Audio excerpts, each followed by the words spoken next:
me show you something.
Let me show you something.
I'm gonna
Don't wanna let you know you're so hypnotic, magical.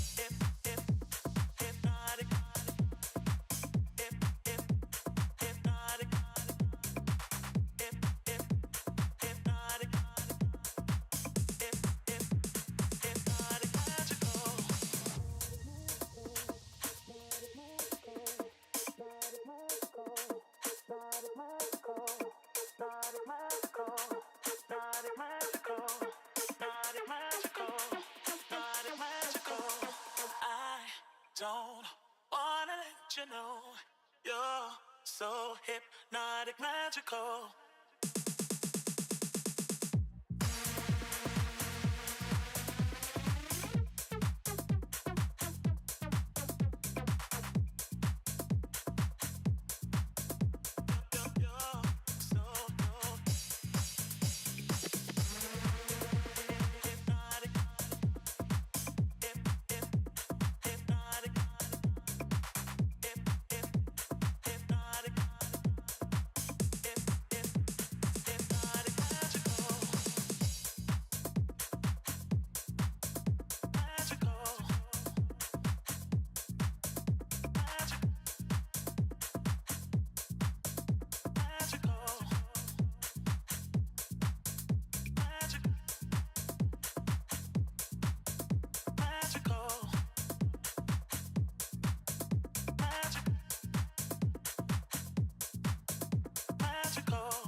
Hello and welcome to Spicer Field for the regional championship game between the Tufts University Jumbos and the Rowan University Profs. My name is Jordan Burke, joined yet again by my partner in crime, Sam Brill, here on the mic today.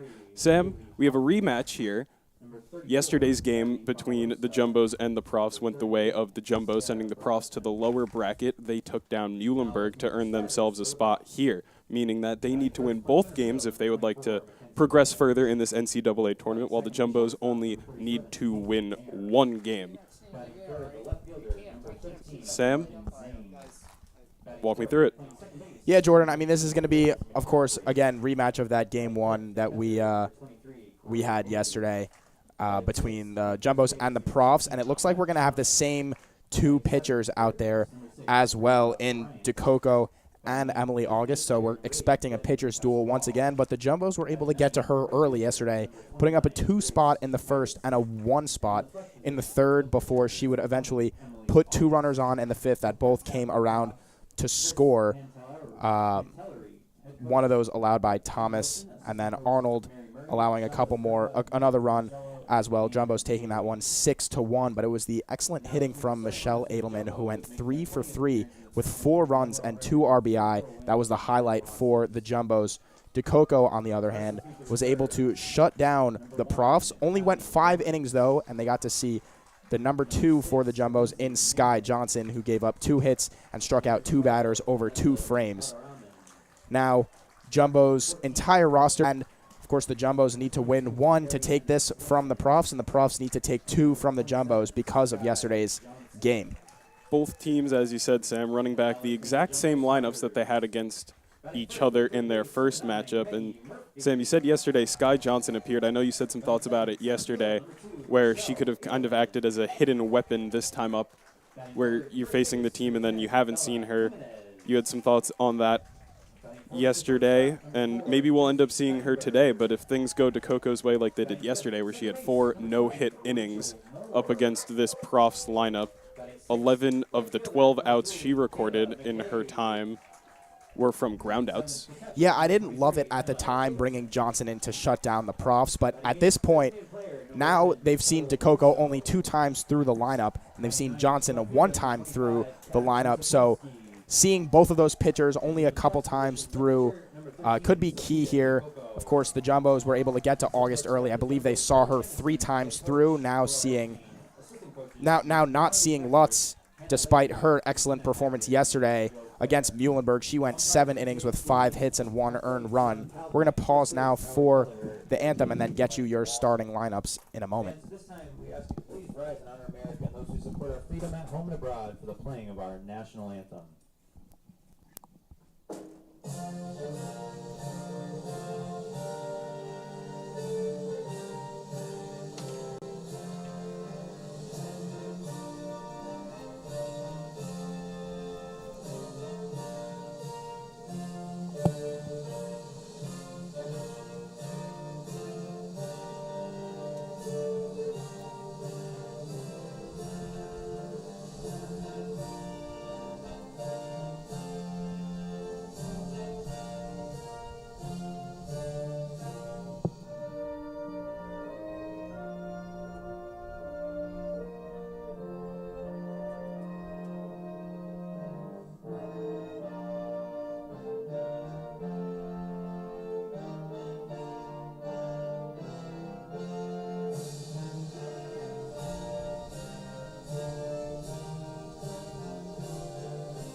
And as promised, we'll walk you through the lineups here today.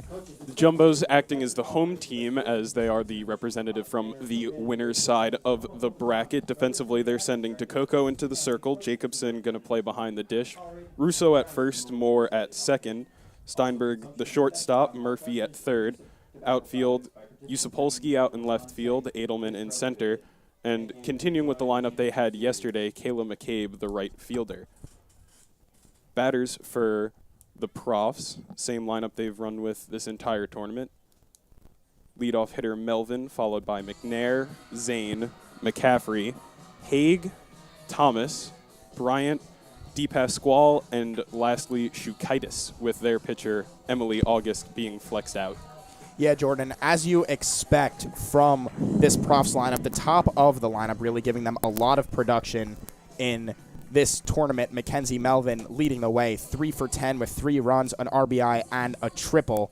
The first year out of the leadoff hole, really impressive for this Profs team, but couldn't do it without her team leader in RBIs. That's Morgan Zane, the senior from Pittsgrove, New Jersey. Tied for the team lead is Kat Thomas, who has 3 RBIs, a double, and remember a home run earlier in the tournament. So these Profs really hit 1 through 9 and expect them to really come back against DeCoco. If you think that they don't want it as bad as the Jumbos do, you'd frankly be wrong. These Profs are looking to come out with a force and really get on DeCoco early.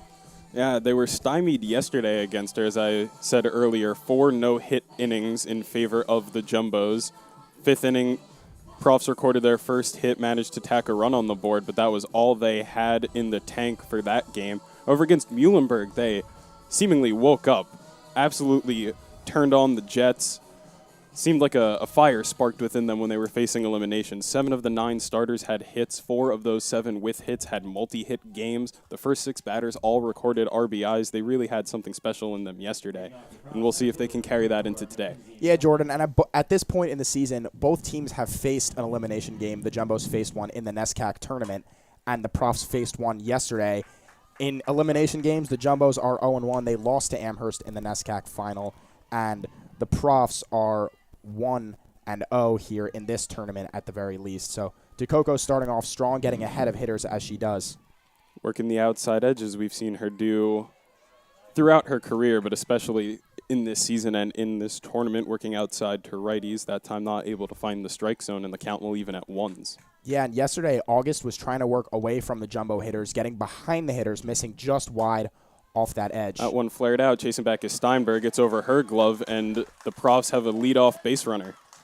Yeah, Mackenzie Melvin, so dangerous out of that leadoff hole, and she finds herself aboard here early. Definitely a threat on the base paths. She has 36 steal attempts on the season, stole that base 35 times. Have not seen her steal yet in this tournament, though. I believe she had 1 steal in the first game against Cabrini, but has been quiet since then, mostly a part of her hitting in extra bases.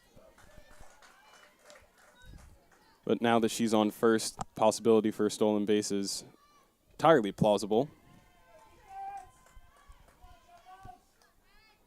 Jumbos have allowed 17 stolen bases on the season, as taking off for second was Melvin. The throw looked like it was there in time, however, tag was not, and Melvin is safe at second. Yeah, and a tough throw from Jacobson. Steinberg doing a good job. The defensive player of the year in the NESCAC, trying to pick that off the ground and apply that tag, but could not do it, and Melvin has second. Now runner in scoring position with no outs. Again, for the top of this Profs lineup, McNair threatening early. It's now the 18th stolen base that the Jumbos have allowed, as McNair's behind 0-2, make it 1-2. So that pitch was well outside. Jordan, a good throw from Jacobson probably has her at second base. That one grounded slowly to the first baseman, Russo. Melvin will advance to third on the ground out. Now the Profs, who only managed to get 1 run on the board against DeCoco yesterday, now have that first run 60 feet away. Zane 2 for 10 in the tournament, but 3 RBIs for the Profs. Looking to put a number up on the scoreboard. She is the team leader in extra base hits, so certainly has the power to, at the very least, bring home a sac fly. And this Profs lineup will take a lead any way they can for their pitcher, August. As we can hear the wind in our microphones, it seems like a good time to comment on that wind blowing out towards the third base side and left field, as it did yesterday. Not blowing out, but not blowing in either. Kind of a neutral wind. Maybe we'll poke one foul off the bat of a right-handed hitter. As the Profs take a look at their play cards, I wonder if they might think squeeze here, Sam. Yeah, I mean, DeCoco's a very tough pitcher to hit. Haven't seen too many squeezes in the tournament yet. We'll see if Zane can push this run across any way she can. Swinging there, fouls that one off. Count now even at 2s. DeCoco could use a strikeout. That would eliminate the sac fly. Saw a ground ball yesterday in their game when that 1 run came home, was on a fielder's choice, went to the second baseman Moore, elected to throw home. Yeah, could not get the tag. That one hit over the glove and into right field. That'll be an RBI single for Morgan Zane. Profs strike first. I was just about to say that the jumbo middle was playing in a good deal. That one likely would have gone more regardless of where she was playing. Nice piece of hitting from Morgan Zane, putting that ball right where it's pitched. Punches it into right field for the first run of the day. Profs striking early, putting a 1 up on the board. Still looking to add to that with 1 out and 1 on here in the first inning. McCaffrey now the batter against DeCoco. First pitch she sees, she takes on the outside edge for a strike. And Jordan, although this is only the first time today that these Profs hitters are facing DeCoco, this is likely the third time through for this lineup overall. So they've seen her before. They kind of know what's coming, and it's been the same pitching plan for her the whole way through. Zane adjusting to it nicely and poking that one into right field for a single and an RBI. Count even at 1s to the Profs' second basewoman. Taking again. Strike again.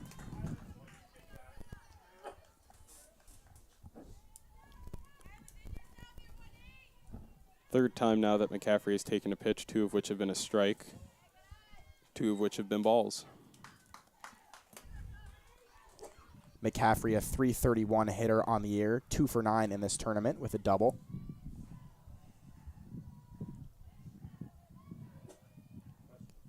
Two pitch is going to hit McCaffrey on the shoulder. She'll take first base, and a runner will now advance into scoring position with 1 out.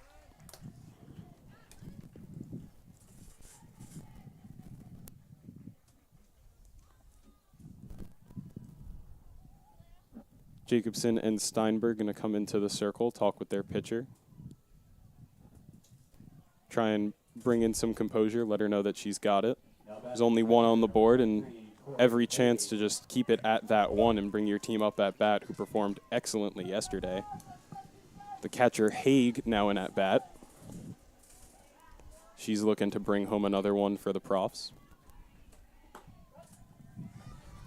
And DeCoco keeps dealing on that outside edge. Keeps finding strikes.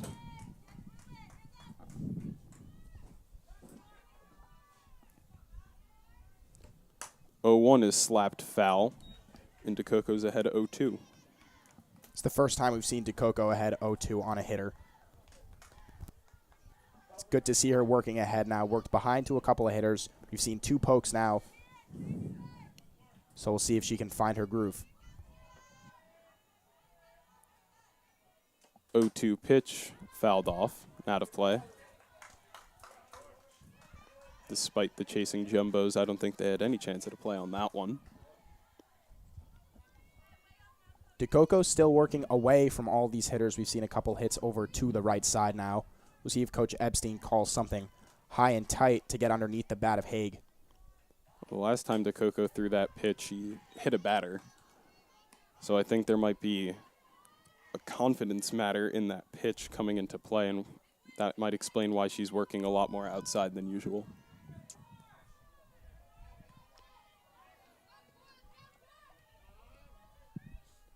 Time called for and granted. Yeah, it's definitely tough to get your confidence back after hitting a batter. That one hit. That's going to fall down for a base hit as well. McKay picking that up. No runner advancing home, and the bases are now loaded for Kat Thomas. Jordan, I was just about to say it's tough to get your confidence back after hitting a batter, but if you continue to work away, those hitters can just sit on that outside pitch, shoot it the other way, as they've done so far in this one. That's 3 hits for the Profs, 2 of them to the right side. One of them found too much plate and was punched over the shortstop, Steinberg. So DeCoco running into some trouble here in the first. Profs in a prime position to blow this game open. Kat Thomas already has a home run in this tournament. Swings through that pitch, falls behind 0-1.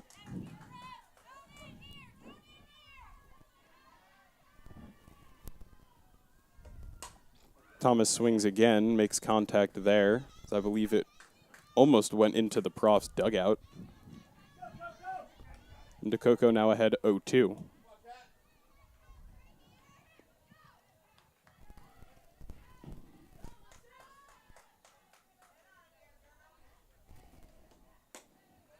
Yeah, Jordan, Thomas really sitting on that outside pitch from DeCoco. She hasn't gone inside a whole bunch, and Thomas shooting that one foul with a good amount of authority. Thomas's home run was on an inside pitch. Also had 2 monstrous fouls when people try to work inside to her. Slow grounder. Russo going to pick it up. Has no time to go home. Probably could have thrown back to first. Elected not to. And on the fielder's choice, a run will come home, and the Profs now put up a 2 spot, looking to add to it as Bryant steps into the box.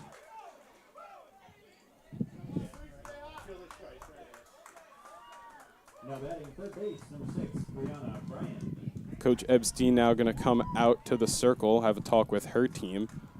I think there might have been time to go back to first and get Thomas. Didn't really look like she was hustling too hard, but Russo elected not to, and the bases will stay loaded and only 1 out on the board.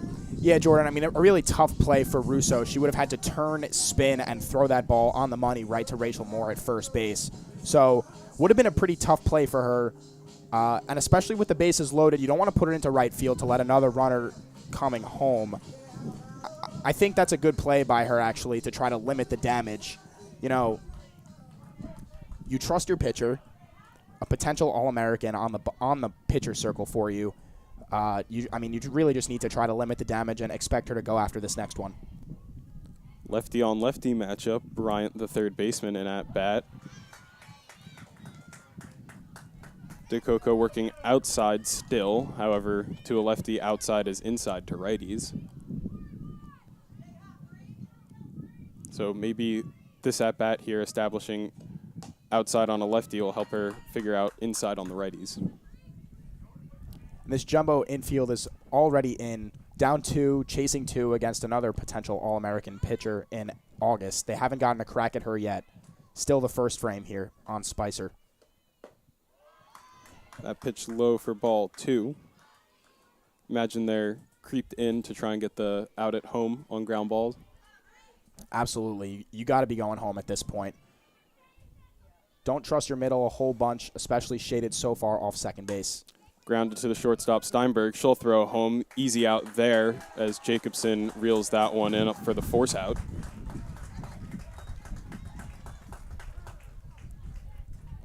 Now with 2 out, defense will go back. Just record any out any way you can as the 8-hitter Deepas Squall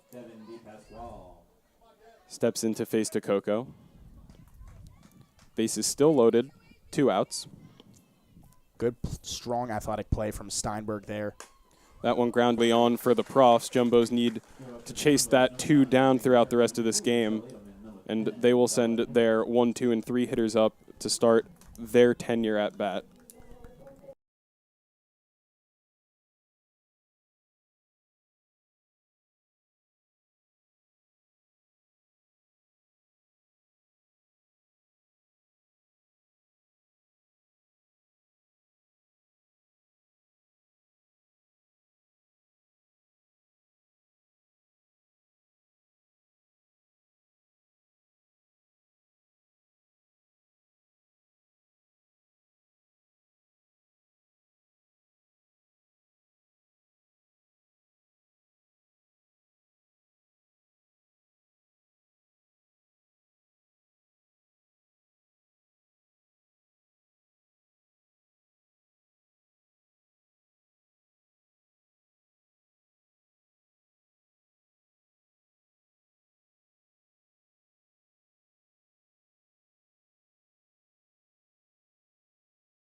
Bottom of the first, Jumbo's 1, 2, 3 hitters due up here. That's Murphy, Edelman, and Jimenez. They find themselves down 2. August, for the first time against the Jumbos, able to work with a lead at her back. She did struggle against this Jumbos lineup yesterday, but it's a new day, new ball game, and with the lead, we'll see if she works differently. First pitch to Murphy is a strike. Yeah, and we can see she's already working that outer half of the plate as she did yesterday. The difference here is that she's getting ahead of hitters and finally finding that outside corner. Sam, you said it a lot yesterday in our, or this morning even, in our game breakdown yesterday, August definitely had the strike zone squeezed on her yesterday. And perhaps with a new umpire behind the dish, strike zone becomes different. She can get some more leeway. Yeah, and we're already seeing that kind of coming back. That pitch seemed to have caught the outside corner, but deemed just a little bit off the plate. So same location from August on all 4 of those pitches. Only one of them called for strikes, and, of course, Murphy swinging over the next. 2-2 pitch, fouled back. Again to the outside. Yeah, good job by Murphy wasting that one. She was able to get to her early with a leadoff base hit yesterday. We'll see if she has the same fate here. All tied up at 2. Foul tip, but in the mid of Haig, and that'll go down as a strikeout for Murphy. Edelman now going to step into bat. She owned August yesterday, had a double, a triple, and a walk off of her. Later hit a home day yesterday. August looking to put that to rest. Yeah, getting ahead of Edelman here. Wasn't ahead of her a whole bunch yesterday.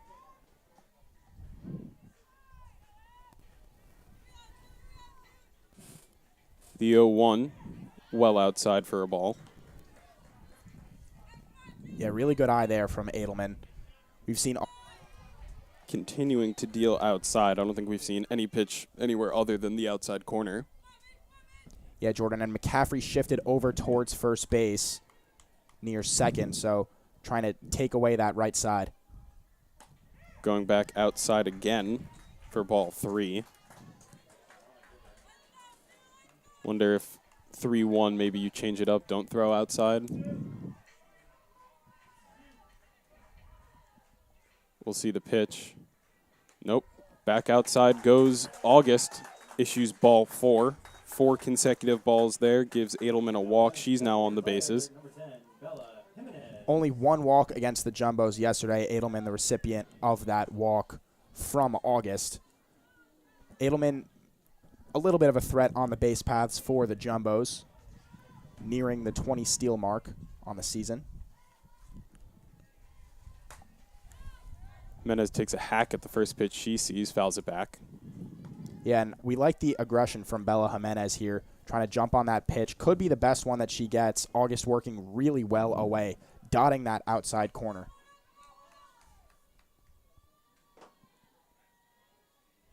Oh, 1 pitch, low and outside for a ball.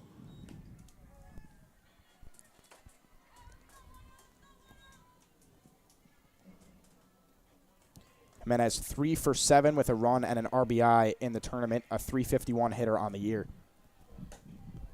Takes a swing at a pitch inside, first one we've seen from August all day. Fouled it well into the dirt. Now August ahead 1-2. August definitely has better command of the zone.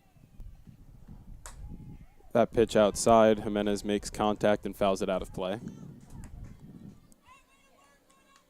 Seems as though Jimenez has a good read on the outside pitches as she's fouled off a couple of them now.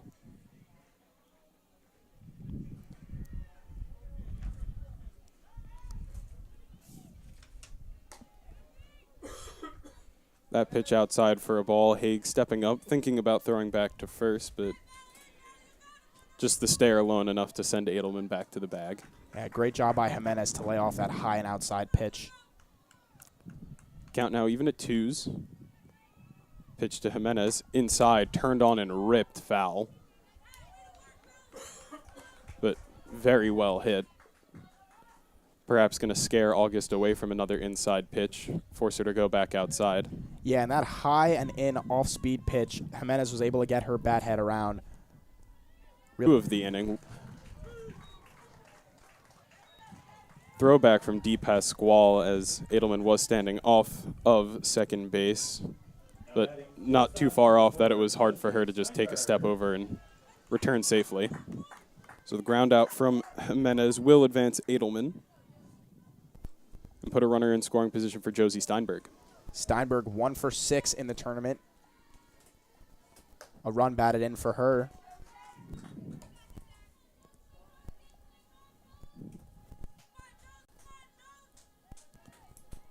Steinberg ahead 1-0 with a runner on second, looking to bring her home. Slaps that one. That's into center field. Edelman being waved around, but that throw is well in time to Haig from the center fielder, Melvin, and Edelman is out at the plate.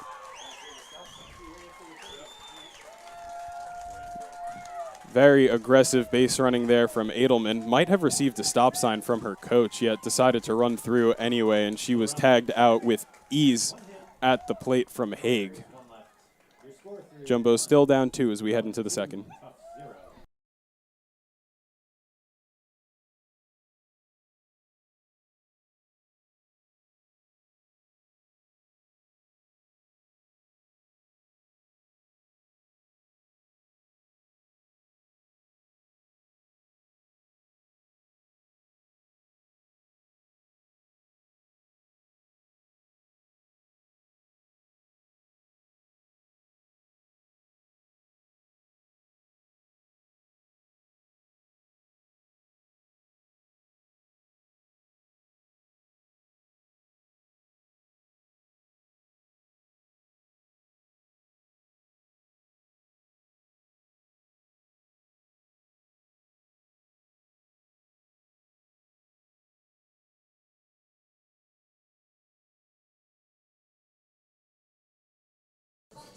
Top of the second, 9, 1, and 2 hitters due up for the Profs. Shukaitis going to see her first time up at bat. Melvin 1 for 1 on the day, and McNair grounded out. They have a 2-0 lead heading into this top of the second inning up against DeCoco.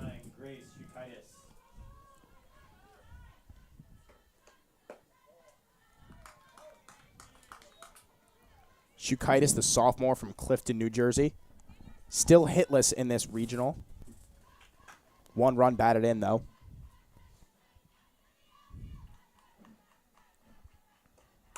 Swings that pitch right back to DeCoco on to the first basewoman, Russo, and that's out number 1. Now batting the center fielder, number 24, Mackenzie Melvin. Mackenzie Melvin now the batter. We've seen a whole lot of her today. Had a single her first time up, stole second. Just had an incredible throw from the outfield to get Michelle Edelman out at the plate on an aggressive base running strategy. Swinging first pitch, just out of the reach of Russo's glove, and that's 2 singles now on the day for Melvin. Yeah, Melvin really having herself a day, throwing out Edelman just there to keep the Jumbos off the board. Now 2 for 2. Stole second base in her last trip on the bases. With McNair coming up, who grounded out to the first basewoman, Russo, her last trip up. We'll see if Melvin will be given the green light to go. Well, she's 36 for 37, so I can't imagine having any reserves. Was a close play at second when she did receive the steal. Throw looked like it was there in time, however, Melvin just able to get in.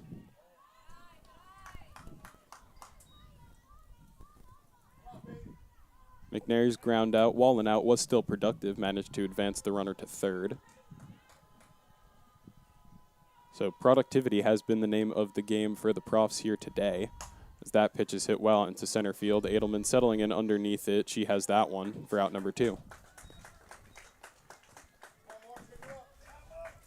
Yeah, well tracked by Edelman. Good job by her not letting her mistake on the base paths take her back out to the outfield.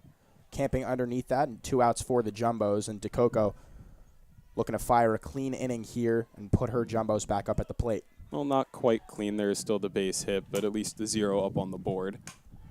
Ground ball, Zane to Murphy, throws over to first, well out of the reach of Russo. Melvin going to advance to second, and to third, and Zane at second now on the off throw from third baseman Maggie Murphy.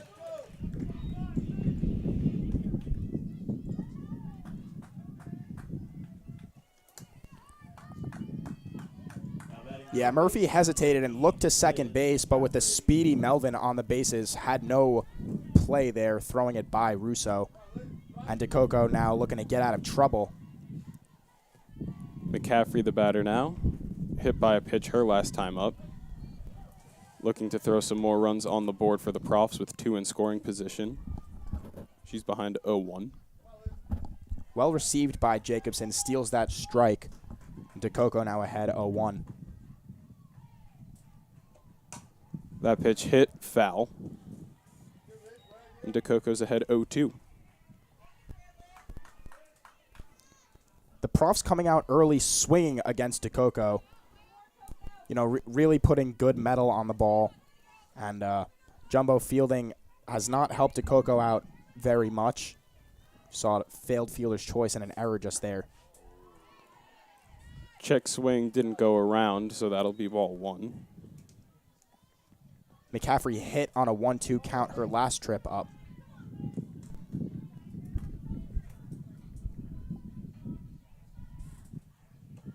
One-two pitch hit directly to Moore. She'll play it on the 1-hop, toss over to first base, and that'll be out number 3. So no runs put on the board there for the Profs, stranding 2, both in scoring position. Jumbos will take their turn up at bat.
Five, 6, and 7 due up for the Jumbos. That's Moore, McCabe, and Jacobson. Moore now in at bat after retrieving the ground ball for the inning-ending ground out. Moore 1 for 4 in the tournament with a run. I think she's got a walk as well, maybe a pair of walks. Well, that run she scored, she walked, stole second, and then came around to score on what I believe was the Jacobson bunt against Muhlenberg. More behind 0-2 now as she swung through that pitch. August looking excellent so far today.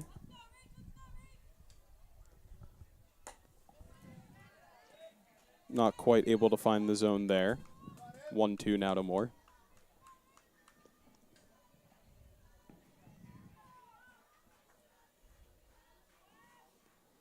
Pitch from August. Outside for a ball. Count now even at 2s. Yeah, good slider just moving off the plate. Moore with an excellent eye taking it.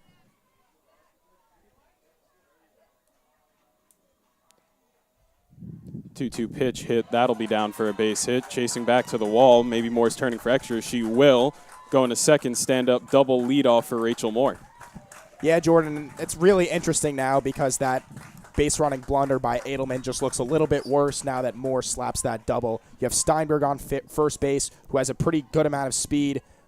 I don't know, Jordan. If that relay's not perfectly on point, maybe Steinberg comes around to score on the double. You definitely push Edelman across from second. And still, Jumbo's threatening, though, with Moore on second base and McCabe coming up now. McCabe was 1 for 3 yesterday, had an RBI. Swings at the first pitch she sees. Beautiful off speed. 0-1 now to her. Looking to bring home the Jumbo's first run and the base runner Moore on second. I feel like I've been super pessimistic so far. You know, Jumbo slap a double, and immediately I go back to the last inning base running mistake. Still threatening, though. No outs and a runner in scoring position early against this excellent pitcher in August. 1-1 pitch from August. High and fouled off by McCabe. She's now behind 1-2.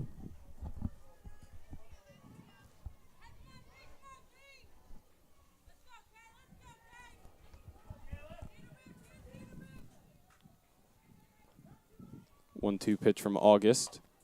Outside for a ball. 2-2 now the count. McCabe 1 for 3 with an RBI in the tournament. only started that second game against the Profs. So she's seen August before. Swings, that one's hit right to the first basewoman, D. Pasquale, picks that one off in the air, so Moore cannot advance to third. And that'll bring up the catcher, Jacobson. Yeah, and a tough break there for the Jumbos. That ball hit a little bit less hard and finds the ground. Maybe Moore advances to third with one out, but now runner on second base, one out, and Jacobson stepping to the plate. 2 for 6 in the tournament. She has some RBIs to her name as well. One, I believe. Yeah, 1 RBI, 2 runs for her. Takes the 1-0 pitch from August. That's on the outside for a strike.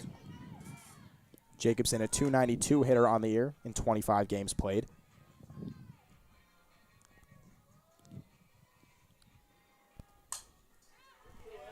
Rather late swing at that pitch, fouls it off. August ahead yet again 1-2. That wind blowing all the way in now back towards us. Certainly not advantageous to the players, but I rather like the breeze, as that beautiful pitch outside from August gets Jacobson swinging. And now batting for herself will be the pitcher, Sophia DeCoco. Nicole Russo was due up in this spot. However, perhaps looking for a change in things here. DeCoco now coming into bat. She's had herself a pretty successful year behind the plate in her limited at-bats. Most notably in the NESCAC championship game against Amherst. She hit a one-out double that was ever so short of a home run. And we'll see what she has in store now as she takes her first at-bat of this regional tournament.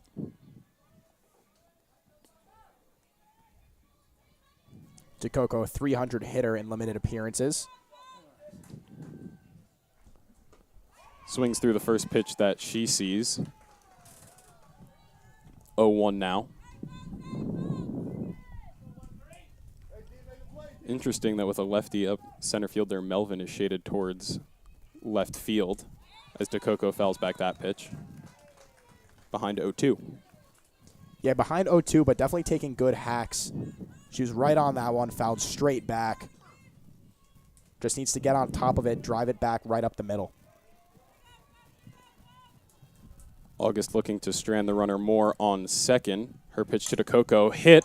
That's over the head of McNair. Moore's going to stay at third, but DeCoco has herself a base hit. She's running over to second, but I think she's out by a mile.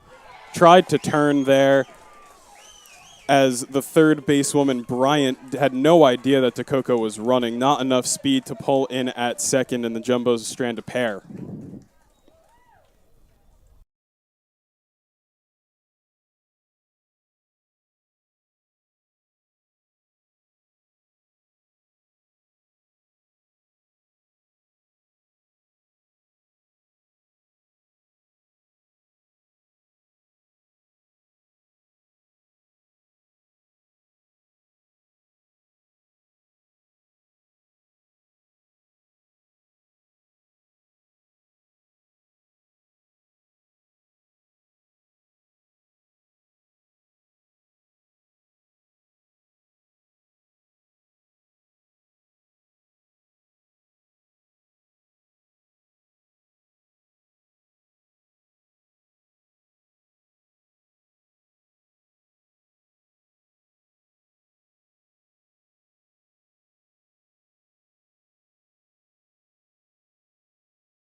Top of the third, Prof still up 2-0. DeCoco back on the mound after she took her turn at bat and ultimately was tagged out at second as she tried to take an extra bag. Batter now Haig. She singled her first time up. Looking to do so again, if not take some more bases to lead off this inning for the Profs behind 0-1. Yeah, I like the aggressive move from DeCoco. Maybe make a hard turn and force a throw to second base, but selling out for it entirely ended up hurting the Jumbos. Steinberg picks that one up off the ground. Strong throw over to first. Russo stayed on the bag, and that'll be out number 1. Yeah, Josie Steinberg, the NESCAC Defensive Player of the Year, showing it off right there. Really nice throw in the hole and ranging all the way towards third base. Looked like a ball that Murphy may have been able to cut off, but Steinberg taking it and throwing it all the way across the diamond for a 6-3 putout, making a really difficult play look routine. Throw like that, you would never know that she played catcher all of last year. Coach Wilson of the Profs now having a discussion with the home plate umpire. Not quite sure what it's about. Perhaps arguing as to whether or not Russo was on the bag at first, but from this angle she looked pretty clearly on there, using all of her frame to pick up the ball and stay on the bag for the first out.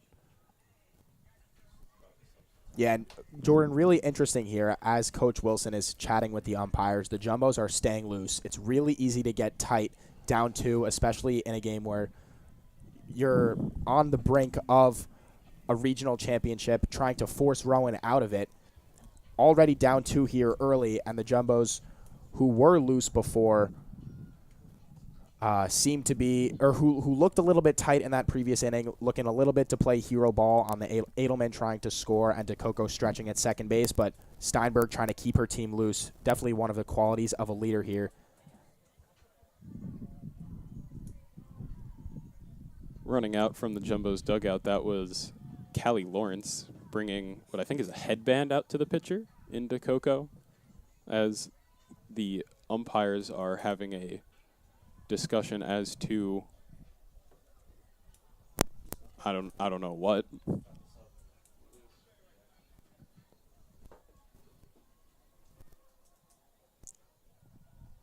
Looks like they're talking about the Russo substitution. Remember, DeCoco hit in her spot the last time up.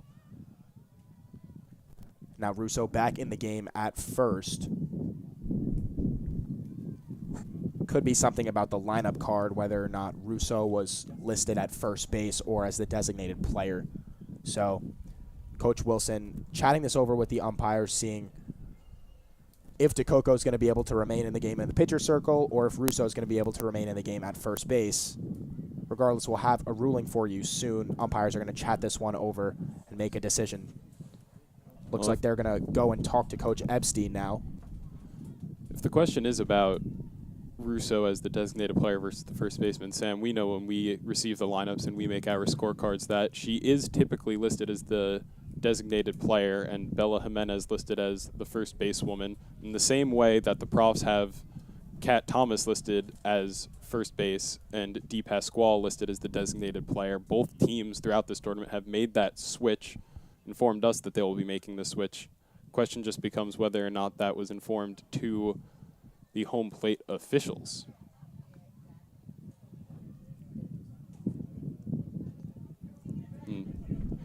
Speaking of Kat Thomas, she seems to be having herself a laugh. She is the next batter due up for the Profs, having a conversation with Bryant.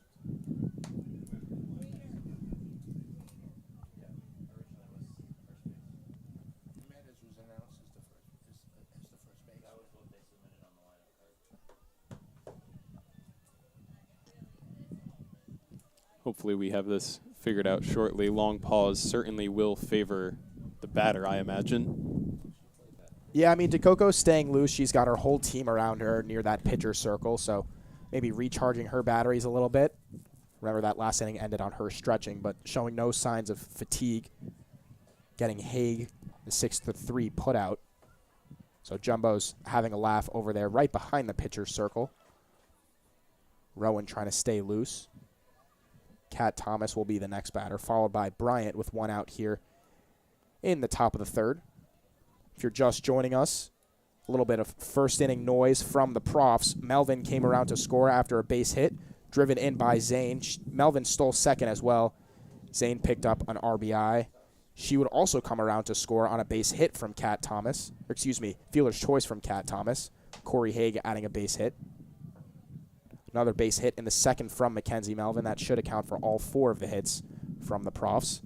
Jumbo's 2 early base running mistakes. Edelman running through a stop sign at third, and DeCoco stretching, caught at second. That's just about all the action in this one, Jordan. Remind me if I missed anything. There's an E5. We want to mention that one, but no reason to. Yeah, that's all I got. DeCoco now looking for a drink here. That's Bella Jimenez, possibly one of the players in question from the lineup. It would seem off base to not mention the excellent outfield assist from Mackenzie Melvin as well to catch Edelman at home. Good tag from Haig. She had an incredible throw out there. Just came in with so much speed. Yeah, the first year has a lot of promising years ahead of her. Melvin from Williamstown, New Jersey. Entering this game 3 for 10, now 5 for 12. 4 runs scored. 2 steals in this regional. Well, it seems as if we will be coming back for an official ruling now, as the umpires will have a conference with the officials we have underneath the tent.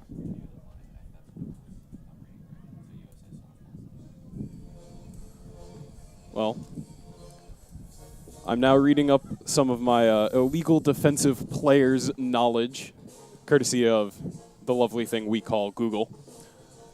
And from what I'm seeing, there will be a very interesting decision to be made as to which player is the illegal player. If the illegal player is Russo at first, then the offense has an option of having the play nullified, meaning that ground out would be taken back. Although if this has been the problem for the entire game, I don't know if you can then say that the same thing extends back towards the first inning. I imagine not, so it would just be that one ground out redone and we'd see a pitch again. However, the interesting thing becomes if the illegal player is DeCoco, as she took the bat for Russo. I can't imagine it would be her, but if it is her, a pitcher is ejected and the game will continue. So the ground out would stand, but she would be ejected, and we will now have the umpires come back, talk to both coaches, and we'll have our answer shortly. Honestly, really good catch from Coach Kim Wilson. If this does turn out to be an illegal player, really heads up coaching, checking that lineup card, checking it twice. Looks like the umpires will have a ruling. And we're waiting for it up here. So the play is nullified. Catcher Haig will now come back up as Wilson, Coach Wilson that is, screams over to her bench saying, "Hey, Corey, you're up." So the ground out is nullified. I imagine all substitutions have now properly been made to allow Russo to stay at first, and we will...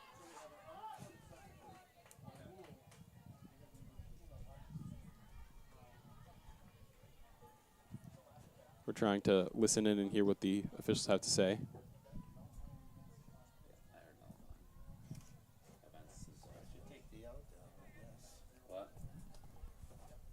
Yeah, I think. I'd wait for him to wait, but that's my. That is.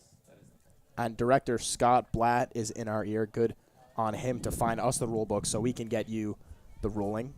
But it looks like they're going to nullify the play, and Haig will be back up at the plate. The count was 0-1 to Haig. The count was 0-1 to Haig, so out will be off the board. Haig stepping back in behind 0-1. So effectively, all that waiting just erased one pitch. Haig will step back in, 0-1 the count. Russo now allowed to play first base as the proper substitutions have been made. DeCoco hasn't pitched in a hot sec, so she's going to warm up, take a couple of pitches, and I believe now we're all set to go underway here.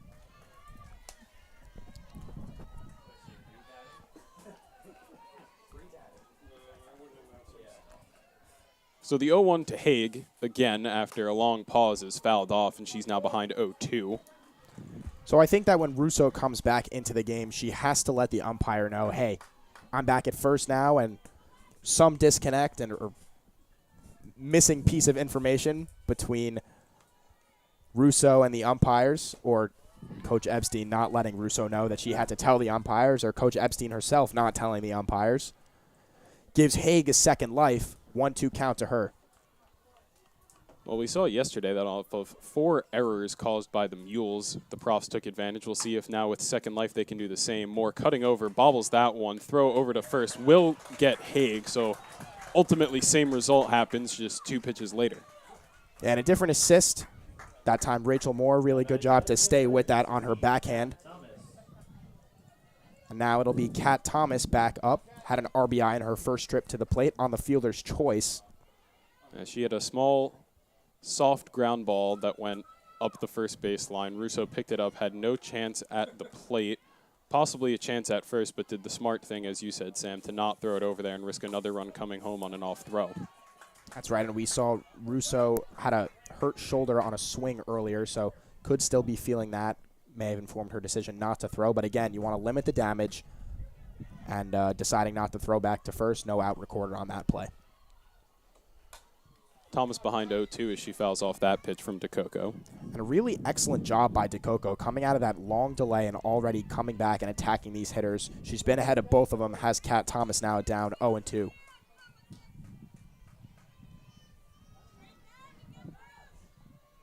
After the long pause, 0-2 to Thomas. Swing and a miss, and that'll be a strikeout for DeCoco. We don't see those a whole lot, and the catcher Jacobson fired up from it. Yeah, Jordan, softball can be a game of momentum, and immediately coming out of that long pause, Jumbo's right back on top despite being down 2-0. Their confidence not shaken. DeCoco still working really hard in that pitcher circle. 2 outs for her. Batter is Bryant. See a lefty up at bat now for the 3rd time as DeCoco's at bat is as a lefty. So Bryant not so alone in that batter's box. Takes a half swing and fouls back, 1-1. She grounded into a fielder's choice her last time up. Bases were loaded, but on a stellar throw home, out was recorded. Brianna Bryant 2 for 9 in the tournament entering today. 1 run, 2 RBI, and 2 doubles. Takes a big swing at that pitch, fouls it back, and DeCoco's ahead 1-2. Bryant, a .236 hitter on the year, but playing well so far in this regional. Sophomore from Bear, Delaware. Is that Bear, B-E-A-R? It is Bear. Like the animal? It is. Wow. It's a great name as the ground ball is hit over to the shortstop, Steinberg. Throw on over to Russo, and that'll conclude this inning on the 6-3 putout. Jumbo's down 2 as they look to take their turn up at bat in the bottom of the 3rd.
Bottom of the third, Jumbo's down 2 after what was a long pause in the top of the third. Ultimately results in no change in the game for the Profs. 9, 1, and 2 hitters due up. Yusupolsky going to see her first time up at bat today. And then Murphy and Edelman expected up as well. Yeah, Jordan, you noted no change, but still a really good job by Coach Kim Wilson to catch that error from Coach Epstein, giving her team the best chance of winning. I actually stumbled saying that during the break, so funny that I stumbled again.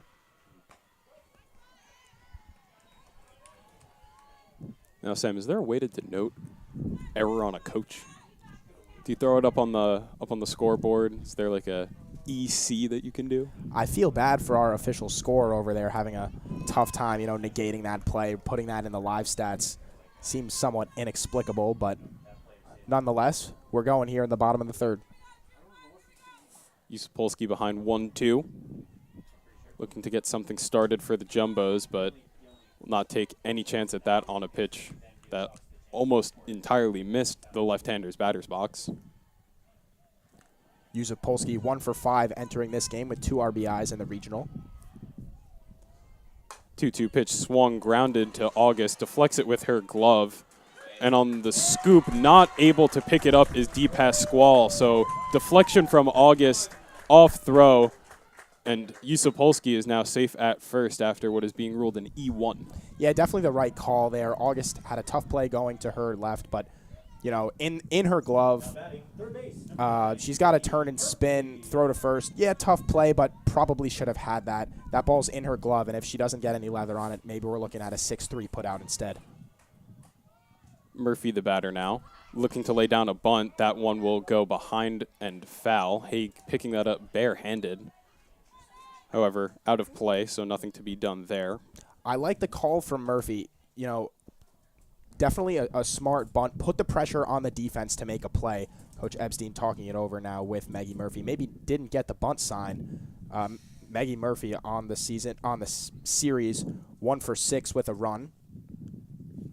On the season, a .333 hitter. So now, no balls and 1 strike to Murphy. Maybe this conversation is, as you said, Sam, about the fact that there was not a bunt call, which would mean potentially the 3rd time now that players haven't listened to the coaching staff. And I can see as a coach why you'd then want to have a word with your hitter, as twice now it's come back to burn you. Yeah, Jordan, if you're a coach, it's frustrating that you can't be out there helping your team win the game, but the best you can do is put them in a position to succeed, and the Jumbos have gone against them twice now. 1-1 pitch is perfectly on the outside corner for strike 2. Yeah, really excellent pitch from Emily August. She's had great control of the zone. The senior from Mahwah, New Jersey. Another foul tip strikeout from Murphy, just making contact on that one, but not enough that the ball is deflected out of play, so that's her 2nd foul tip strikeout of the day. 1 out, still a runner on first. Edelman now the batter, walked her last time up and was thrown out at home on an interesting base running strategy after Steinberg had a hard hit single to center field. And what seemed to be a strike to Murphy about 30 seconds ago is ruled a ball to Edelman. So Edelman now ahead 1-0. She walked in her first appearance and has been dangerous against August. Seen the ball really well out of her hand. 1-0 pitch goes back outside. Looked to be exactly the same. That one called a strike. Perhaps elevated a little bit more, but positionally, exact same pitch. 1 out, 1 on, 1-1 the count to Edelman. Takes well outside, throw back to first. Yusupolsky hadn't gotten really far away from the base, so she comes back with ease, and now 2-1 the count to Edelman.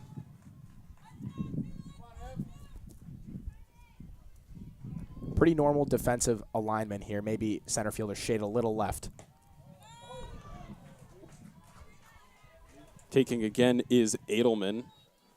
Another ball called 3-1 the count to her. Walked when she saw this exact same setup her last time up. August going back outside. That one well out there, and Edelman has her 2nd walk of the day. Yeah, Emily August wanting no piece of Michelle Edelman. Edelman had an excellent day against Rowan yesterday. And now Jimenez will be up for the Jumbos. She grounded out to the pitcher her last time up. Did advance the runner in Edelman. 1 out, runner in scoring position now for the Jumbos. They've seen their fair amount of runners in scoring position today. Haven't put one up on the board yet. The Jumbos threatening here. They've got 2 on with 1 out in the bottom of the 3rd. Mena's up at bat, and Steinberg, who had a great piece of hitting her last time up, that's looking to be in shallow right field. However, the second baseman McCaffrey cuts over and makes a great catch to rob Jimenez of a hit and put 2 outs on the board without the runners advancing. Yeah, that one just floated up a little bit too long, but good piece of hitting from Jimenez to go to the right side with that one. Ball on the outer half and just trying to punch it into right field. A little bit underneath it, and recorded the second out are the Profs. Now Steinberg up to the plate. Had a single in her first trip. Really hard hit single at that, too. That one smacked into right field. That'll be down. Fair. Extra bases for Josie Steinberg. Run is being sent. Yusupolsky safe at home. Steinberg looking to go for 3. She's safe at third as 2 runs come home in Edelman and Yusupolsky, and we're all tied up at 2 here at Spicer. Yeah, really great piece of hitting from Josie Steinberg. We knew she was due. Only 1 for 6 in this regional tournament, and showing that those first 2 days for her have been a fluke. 2 for 2 on the day, and 2 RBIs for Josie Steinberg. We're all tied up at 2, and the scoreboard now looks identical, with the only difference being 2 runs in the first for the Profs and 2 runs in the second for the Jumbos. Both teams with 4 hits and 1 error. Go-ahead run for the Jumbos is 60 feet away as Rachel Moore, the batter, takes a pitch inside for a strike. She doubled her last time up on a well-hit ball to right center. And it all started with the error from August. The Jumbos capitalizing here with that triple from Steinberg. Back-to-back pitches on opposite ends of the plate, both no swing from Moore, and she's behind 0-2 now. Looking to put the Jumbos ahead. Moore, a very disciplined hitter, shown a really strong eye at the plate. Dangerous pitch to take, however, ultimately works out for Moore as that pitch was outside for ball 1. I was just about to eat my words. I thought the umpire was going to ring her up on that, but Moore now facing a 1-2 count. She doubled in her last appearance. 1-2 pitch from August. Swung on, foul. Low and inside. Moore just able to golf that one out there. Looking more like Tiger Woods. Think she called for the 5-iron there? Maybe one with the 6. Maybe the 6.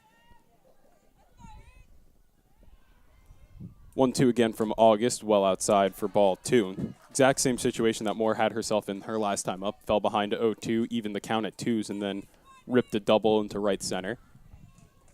So 2-2 the count, 2 outs, runner on third to Moore. Swings, foul. August now doing a job mixing that slider in with that slider out, giving these hitters a different look. Going to 2 inside sliders there back-to-back for Moore. Moore putting up a fight as Steinberg looms on third base. The go-ahead runner for the Jumbos. Moore going to ask for time.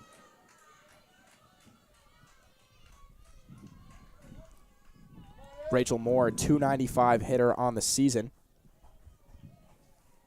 2-2 pitch from August, outside ball 3. Moore has worked the count full.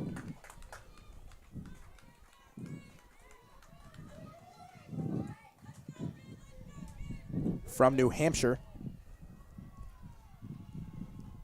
Full Payoff. count, 2 outs. Payoff pitch from August. Popped up. That's looking like it's just out of play, however. Haig looked up, traced back. Home plate official able to move out of the way in the event that that ball was playable, but hitting the top of the net puts that out of play. Becomes a dead ball. So we'll see full count again.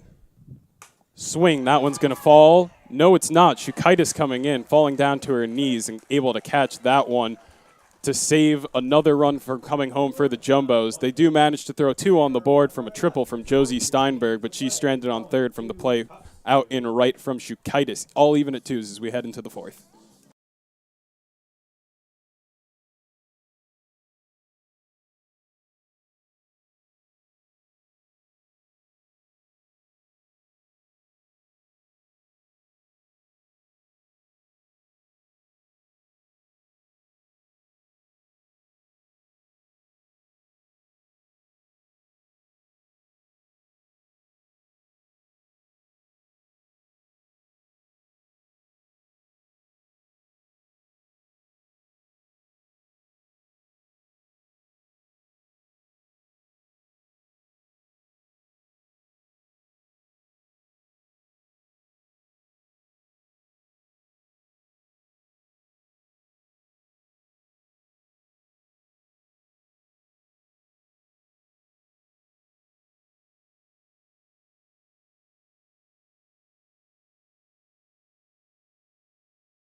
Top of the fourth, the Profs now coming up to bat with the game tied at 2 after the Jumbos tack on 2 runs on a Josie Steinberg triple in the bottom of the third. Their 8, 9, and 1 hitters due up. That's the first basewoman, DePasquale Shukaitis, who ended the last inning on a on-the-knees catch-out in right field, and Mackenzie Melvin, who's 2 for 2 on the day.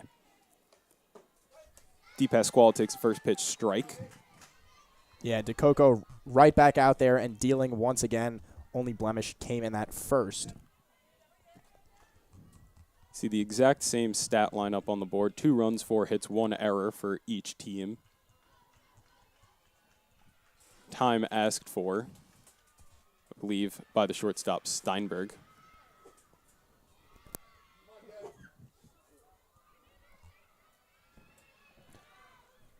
Looked like she just needed to fix her hair. DePasquale grounds one over to Moore at second, on to Russo, and that's the first out of the inning. Sam, you said it in the break. Rachel Moore in this regional tournament has looked fantastic. Yeah, she's done it with her glove. She's done it with her bat. And not really much more that you could ask for one of your junior leaders. Played an excellent keystone over there at second base. Shukaitis, the batter. Grounded back to the pitcher her first time up. Thought about swinging there, didn't. Shukaitis still hitless in this regional tournament. She's now 0 for 9 across 3 games. Takes a pitch outside for a strike. Count now even at 1s to the Rowan right fielder. Now you might wonder, why at 0-9 in a championship game nonetheless do you not contemplate maybe swapping out a couple of players who haven't performed, especially when you need to win both games in order to advance, or at the very least 1 to see another game. 1 and you're out here if you're the Profs, and not something we've seen a whole lot from the season in terms of this Rowan lineup. They've really just been these 9 players deep, 4 pitchers in their roster, and then the 2 base runners that they will send out to pinch run. Yeah, Jordan, I mean, we've seen a couple of pinch hitters here and there, but they must just trust Shukaitis' defense over there in right field. Well, then it brings up the question about flex. Can the pitchers not hit for themselves? Then you can flex out your right fielder who hasn't been performing well, but they trust her nonetheless. Full count here to Shukaitis. Swings, grounds that one softly to Steinberg. She'll reel that one in. And on over to Russo for out number 2.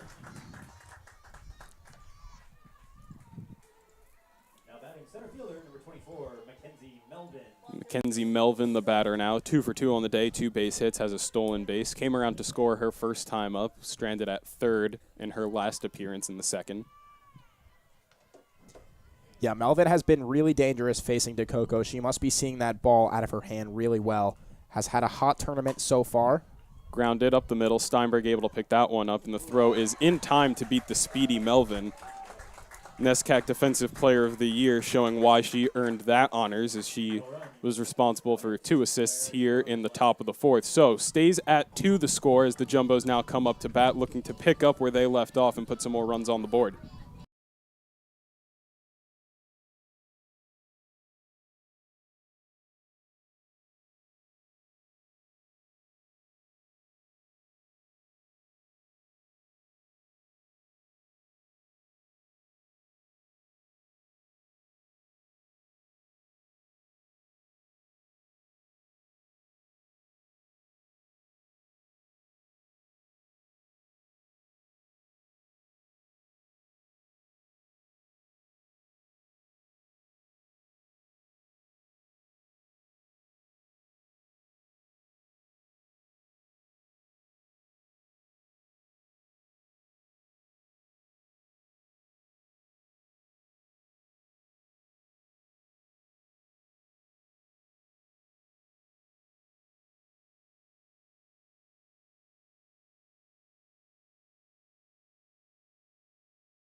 Bottom of the 4th, all tied up at 2. Jumbos putting up 2 in the bottom of the 3rd, looking to throw some more runs on now for themselves, put them in the driver's seat. give DeCoco the first lead of the day. Batters due up for the Jumbos going to be right fielder McCabe, catcher Jacobson, and honestly, I don't know from the 8th spot. Supposed to be Russo. DeCoco batted her last time up, or that position's last time up, as McCabe fouls off the first pitch she sees in this at-bat from August. Yeah, DeCoco 1 for 1, but that base running blunder may keep her on the bench.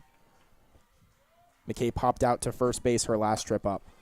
Well, that one hit shallow right center field. Melvin cutting all the way over. She was shaded more towards left, showing off her speed now defensively as she picks that one up for out number 1 here. 23, Emma Jacobson. Jacobson, the batter, struck out swinging her last time up on a nasty slider from August. And not that it's super indicative, but Russo is in the on-deck circle. Jacobson 2 for 6, coming into today's game with a double, an RBI as well. 292 hitter on the year. 1-0 to Jacobson. She takes for a strike on the outside. Yeah, she struggled getting around to that ball on the outer half, struck out swing on a ball elevated on that outer half her last trip up. 1-1 pitch from August. Contact made, but that's going to bang right off the top of the Profs dugout as director Scott Blatt making some references over to basketball with his bang call. 1-2 now to Jacobson. She takes low for a ball. Count now even at 2s to the Jumbo's catcher.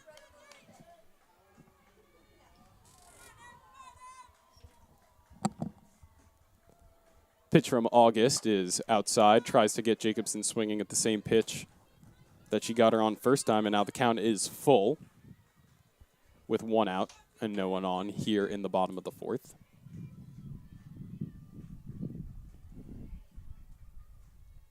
Jacobson turns on an inside pitch just over the glove of Bryant and foul.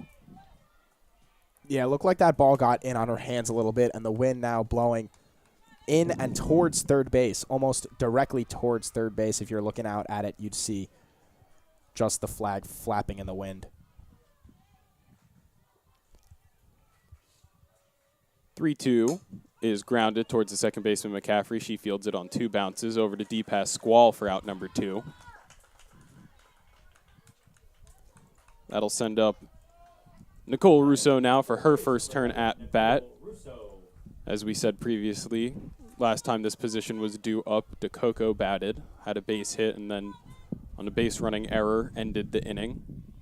So Russo now the batter with 2 outs. Swings the first pitch she sees, well underneath for a strike.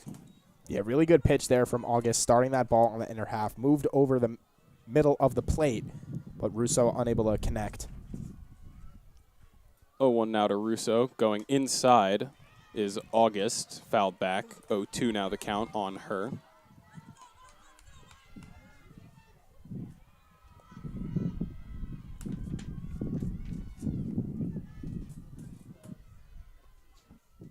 Oh, 2 to Russo. Taken outside for a ball.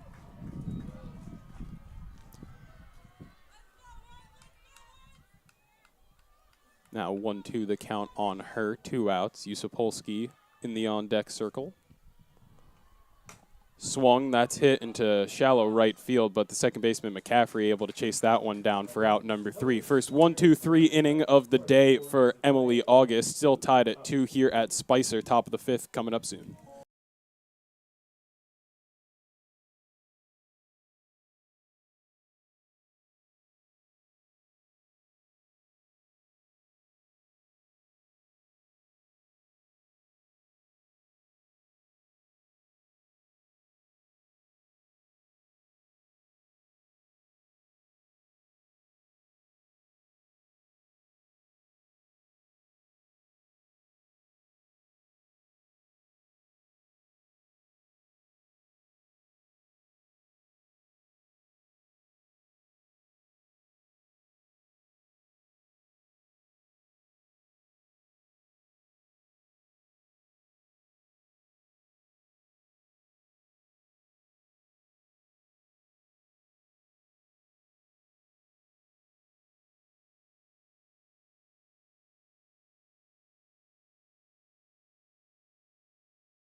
Top of the 5th here at Spicer, and we're going to see a pitching change coming in for the Jumbos. Sophia DeCoco's days in the circle is over. Sky Johnson now coming in to pitch. She did play in the first game that the Jumbos had against the Profs. Pitched 2 innings, gave up 2 hits, no runs, 2 strikeouts.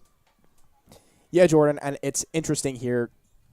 The official is talking this substitution over with Coach Kim Wilson. They want to make sure that everyone's on the same page so we don't have the same kind of delay that we had earlier, which led to Haig getting a redo in the 3rd. So Sky Johnson now stepping into the circle for the Jumbos. 2 innings pitched, 2 hits, 2 strikeouts in her last appearance against the Profs, that coming yesterday. Sam, you had some reserves about her coming into the game yesterday as that pitch bounces into the home plate umpire's leg. He looks okay, just going to walk, make sure that everything's okay. Now, picking up, so Sam, you had some problems, or not problems, but reservations yesterday when Johnson came in. How do you feel about the move today? Well, different day, different look, different scenario. I still think that you would have liked to keep Johnson out, so you're giving her a fresh look against the Profs. But at this point, brand new day, you could go 2 if needed. And so you're giving DeCoco a bit of a rest so that she can presumably start the next one if need be. Johnson coming on now. They still have a lot of trust in her. She's had an excellent season herself. I believe also a sub-2 ERA. 1-0 now to the batter, McNair. Pulls that one foul. Different looks here from Johnson in comparison to DeCoco. DeCoco a lot more spin on her pitches, induces a lot of ground balls, which is why you see the defense shifted so heavily to the sides as she works inside-outside.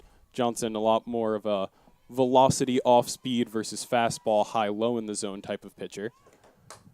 That ball grounded. Diving Steinberg, but she'll have no play at first.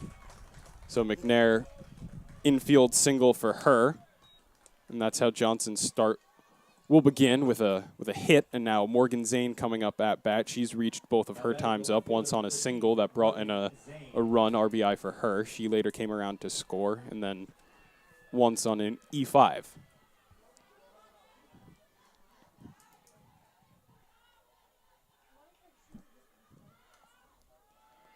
No outs, runner on first now. Zane, the batter, swings over a nasty off-speed pitch from Johnson, and 0-1 the count now to Zane. Yeah, that off-speed pitch just all the more difficult to hit when you've got so much more velocity behind your fastball. So Johnson now looking to keep hitters off balance with that 2-pitch mix, also working in and out. 0-1 outside for a ball. 1-1 now the count to the Profs left fielder. Yeah, last time Zane was up, there was a runner on base as well, which is what forced that E5. Murphy looked to second but had no play. Lays down bunt, grounded back. First baseman Russo going to get that one over on to Moore. So out is recorded at first, but the runner in McNair will advance to second on the sack. Yeah, good job by Russo to come in on that ball, and Moore covering the bag at first assures that the Jumbos can get an out, again trying to manage the game and avoid the big inning. Of course, Rowan would just need to push 1 across to take the lead here, all tied up at 2. McCaffrey now the batter. She's 0 for 1 on the day. Was hit by a pitch in her left shoulder her first time up. Facing Johnson for first time today. First pitch, strike. Yeah, really good pitch on that outer half. Use that slider to keep it away from the hitter and just painting that outside corner. Sam, as I look down at my my scorecard here, I can't help but notice that the remaining batters for the Profs have a collected 1 hit as that has popped up. Looking in play, Jacobson reels that one in for out number 2. Thinking about moving over to third is McNair. Steinberg in coverage, falls to the ground, strikes a pose, deters the runner from advancing. 2 out now, and the batter Haig up at bat. But as I was saying, bunt 1 out, moves the runner over, but Haig the only player of the remaining 6 for the Profs with a hit in all of the appearances today. Yeah, Jordan, I mean, it's kind of what you'd expect from the bottom half of your lineup. Of course, individually having great regular seasons, but now facing elite pitching the whole way through. Not going to see the same amount of productivity from the bottom. Haig, 1 for 2 on the day, was the recipient of a second life redo after a long pause due to some substitution errors. Ultimately resulted in a ground out for her regardless. Behind 0-1 now against Johnson. 0-2 as she fouls that pitch down the left field line. Jordan, it's interesting. Johnson gives you a pretty different look from DeCoco. Of course, you've got a right-hander and a left-hander, but Johnson stands about 6 inches taller than DeCoco. So that ball is already coming out of a different kind of arm slot. Of course, she gets pretty low to the ground as she comes forward, but still very different look, Johnson versus DeCoco. So good to use both of them here. Johnson, much more of a strikeout pitcher. That one flared. Moore settles underneath it. Didn't even have to move, and that'll be out number 3.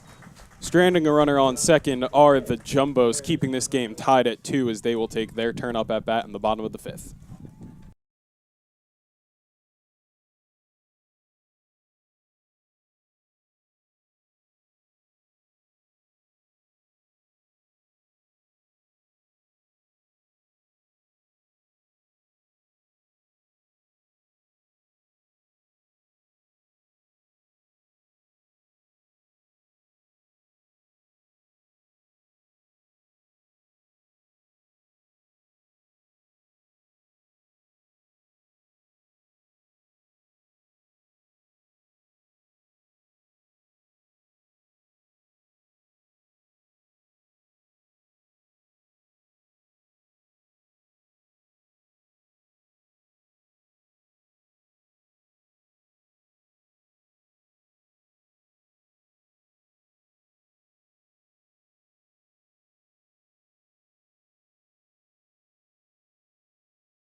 Bottom of the 5th, all tied up at 2s. No longer a perfectly symmetrical stat line for both teams as the Profs were able to put up a hit in the top of the 5th up against Sky Johnson. The batter, Yusupolsky, now 0 for 1 on the day, reached on an error, came around to score on the Steinberg triple. Shows bunt on the line and then goes foul. Yeah, Yusupolsky trying to show off the wheels a little bit. We saw her put some pressure on August, which forced the error in the 3rd frame, where the Jumbos were able to put up a 2 spot. So Yusupolsky now trying to get on any way she can. Didn't have the greatest season for the Jumbos this year, but still a very capable player. A 293 hitter last year, only 217 this year, and already down in the count 0-2.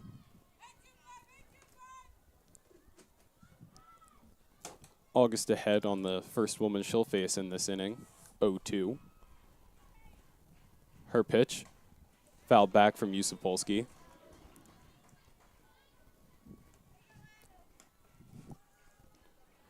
Now, Sam, you said that 217 number wasn't always that. Much like your baseball team, they start off with a massive away stint to begin their season. She hit 395 through that, and it since then has just been cold. Yeah, Jordan, and softball, just like baseball, you can hit a hot streak, you can hit a cold streak, and Yusupolsky is still trying to battle out of her recent cold streak. 1-2 pitch from August, taken, ball 2. And even if you're not hitting as well, her eye still seemingly on point. Yeah, August trying to dot that outer half of the plate. That one looked a little bit up as well, which is probably why it missed the zone. 2-2 pitch, smacked foul. We'll do that count again. Yeah, that one seemed to be same location with relation to the plate, but a little bit lower, and Yusupolsky doing a good job to waste it.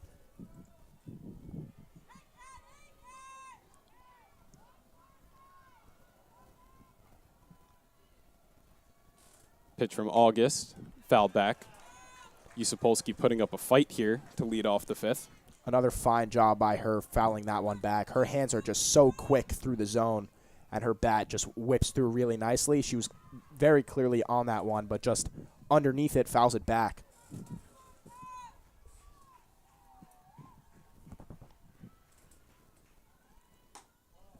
Takes ball 3. Full count now to Yusupolsky in what is nothing less than an incredible at-bat. Yeah, Rowan fans won't love it, but that one definitely off the plate.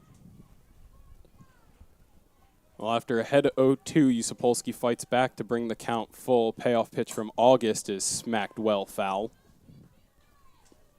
And a good waste again from Yusupolsky. That one could have rung her up a little bit high in the zone, but good job of her to waste it.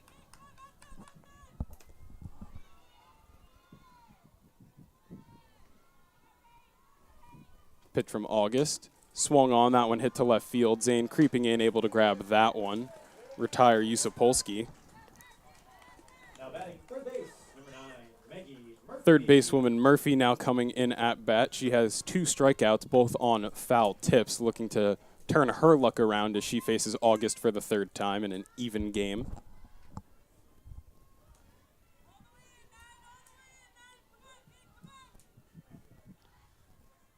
Swings first pitch foul. August working away from her once again today. Struck out 2 times already. Swung through an outside pitch the first time up. I believe it was an outside pitch the second time through the order as well. Looking to do some damage here, make an adjustment. Takes that pitch outside for ball 1. 3rd time through the order now for August. Looked solid through the first time. Second time, not so much. Gave up 2 runs. Now behind Murphy, 2-1. Yeah, Jordan, it's interesting you say that because the second time through the order is sometimes the most difficult, and the 3rd time, it just gets even harder because these hitters have already seen that pitcher once. They've seen you twice, and you're being able to see everything for a 3rd time. At that point, if you haven't made an adjustment, there's a good chance that you're going to get pinch hit for, quite frankly. So at this point, Murphy knows that August is going to continue to work her away, and she's got to make an adjustment here. Swung through that pitch, 2-2 now, goes back outside. Strike 3 called on the corner. Murphy retired via the K, her 3rd time now. Yeah, that's a really, really great pitch from Emily August, and Murphy taking a gamble, letting it go by, and rung up for it. Definitely caught the outside corner. Edelman, the batter now. 0 for 0 today as she has walked twice. Swings at the first pitch. Don't see that a whole lot from her. Missed 0-1 now. Yeah, good aggressive swing there from Michelle Edelman, trying to do damage with no one on. She did have a home run yesterday as well as a double and a triple. So against these Profs, she's 3 for 3 with 3 walks. So certainly proving to be a tough out for Rowan and for August. Count now even at 1s. Swing and a miss from Edelman. She's behind 1-2. Another really strong swing from Edelman. Laid off a couple of those in her first 2 at-bats, but those a little bit closer in on the plate, fading off with the slider. 1-2 now. August looking for back-to-back Ks. And for the first time, she's retired Edelman. Not going to get it on that pitch outside for a ball.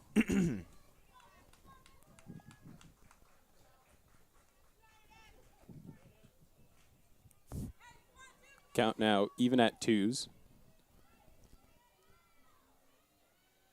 And the pitch is foul tipped into the glove. Edelman retired on a strikeout. 3rd time today that we've seen a foul tip strikeout. I don't think I've seen that many in a while. Score still tied here at 2 through 5. Rowan going to come up to bat in the top of the 6th.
championship game. Tufts needing to win 1, advance and put it to a close. Rowan needing to win 2 if they wish to advance, 1 to just keep their stint alive. Tied at 2 here, top of the 6th. Rowan coming up to bat. They're sending up Thomas, Bryant, and Deepas Squall up against Sky Johnson as she is up in the circle for her second inning of work.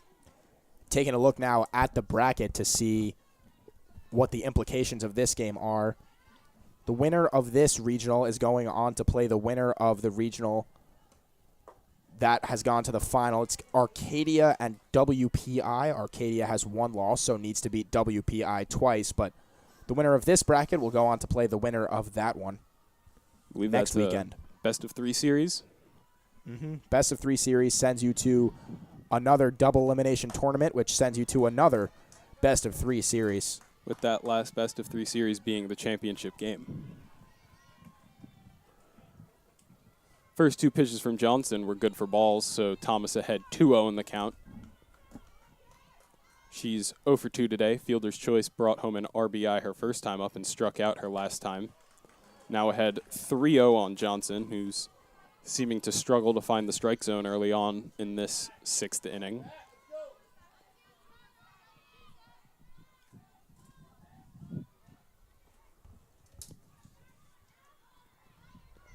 I imagine Thomas takes. As she doesn't even try to swing as that pitch called a strike. 3-1 now. Thomas, not a whole lot of speed, but a couple of pinch runners that we've already seen in this one in case she reaches base. Gets Thomas to swing. Count runs full on her. This might end up being a rather important pitch here because walk would most likely issue a pinch runner with a heck of a lot of speed. Johnson going to need to deliver her best here. And we'll do it again, all full. Score tied up at 2. Through 5 innings, we're here in the top of the 6th.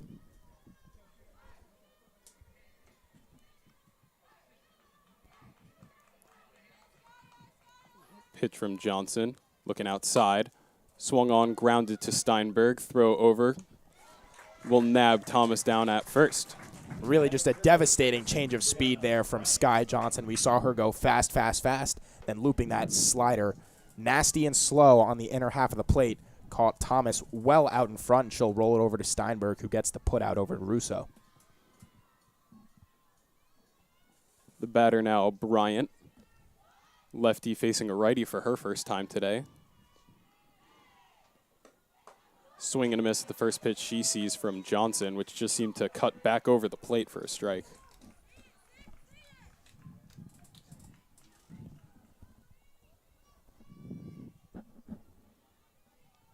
(0-1) now to the Profs' third basewoman. Outside edge for a strike. Yeah, really good pitch from Sky Johnson, clipping the upper half and outer half of the zone. Well ahead of Bryant now, who reached on a fielder's choice in the first and had a 6-3 put out her second time through in the 3rd inning. The 0-2. Called strike 3 outside corner. First strikeout of the day for Sky Johnson. Bryant goes down looking. Yeah, really great pitch there, repeating.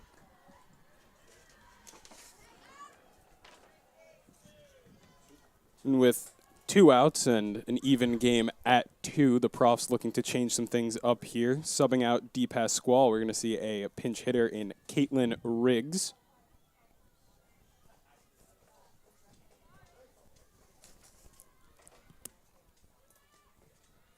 Your attention, pinch hitting for the Profs. Number 2, Caitlin Riggs. Caitlin Riggs, a .258 hitter on the year in limited appearances, only 66 ABs. 17 hits, but 2 home runs, so she can do it all. .348 slugging percentage. So seemingly a pinch hitter looking to change the course of this game with 1 swing. Not going to get a pitch to swing at there from Johnson.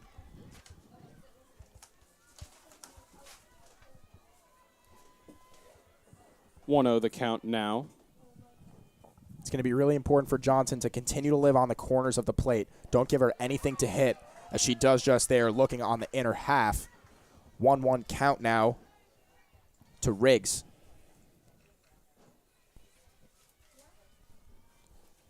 Now, I vaguely remember yesterday when we were leaving yesterday's softball marathon, seeing a truck in the parking lot that said Riggs by Riggs with a Rowan logo on it.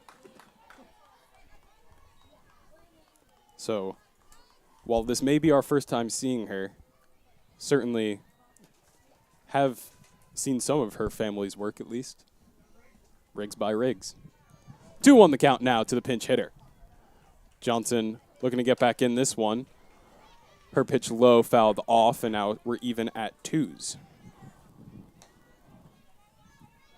Yeah, really important pitch here for Sky Johnson. Taking the spring off last year, thinking that her team wasn't going to play a season, but now ready and performing here already for the Jumbos. Going to need to show her best. 2-2 pitch from Johnson. Check swing. They're going to defer down to the first base official. Says no go. Jacobson certainly thought that she did, or at least thought that it caught the plate. Neither of which seemed to be true, and the count's now full to Riggs. Yeah, good sell job by Emma Jacobson. Trying to make that first base umpire agree with her with the little fist bump. But now all full with 2 outs. I do believe the right call was made on that. I don't think I saw the bat go around.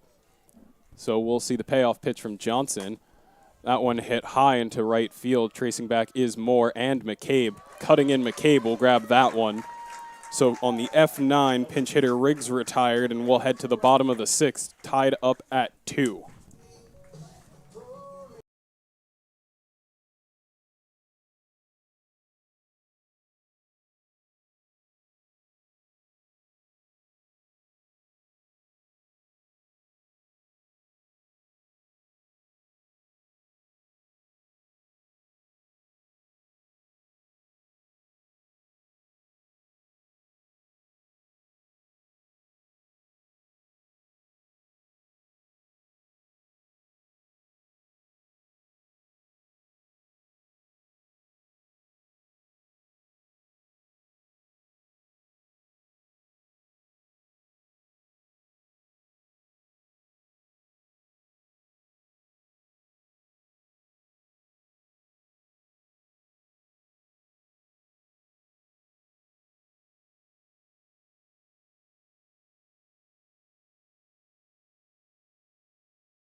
Bottom of the 6th, still tied at 2.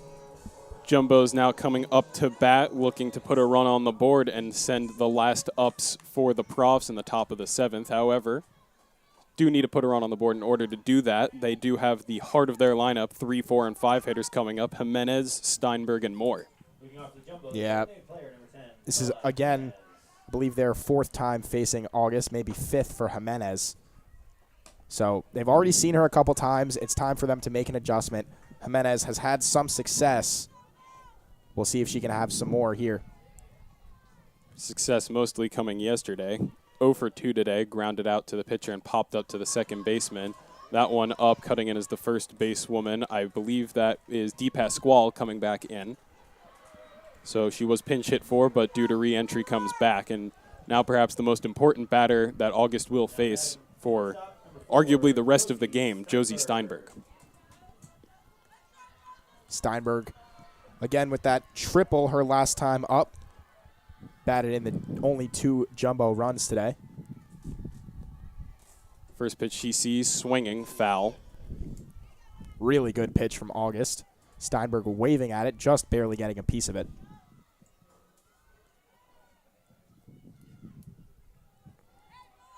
(0-1) to Steinberg. Tripled her last time up, also has a single on the day. Looking to reach base yet again. Inside, swings, fouled back, and she's behind 0-2.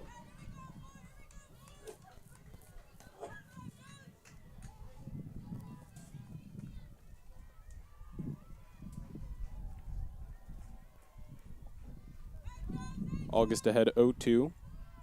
has 5 strikeouts on the day, looking for her 6th. Steinberg going to swing that one, grounded to deep past Squall, takes it over herself for the out, beats Steinberg to the bag. And that'll bring up Rachel Moore, 1 for 2 on the day with a double. Flew out to right field her last time up on a great catch from Shukaitis on her knees. Moore the double in the second. F9 in the third. Looking to get something going here with 2 outs in the 6th. Takes a first pitch strike. Has fallen behind 0-2 both of her at-bats and worked her way back in.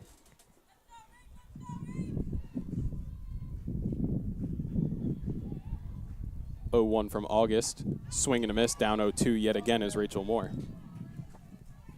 Yeah, well behind that outside pitch. August still working away from Moore. August ahead 0-2. That pitch, turn on, ripped foul. We'll do it again.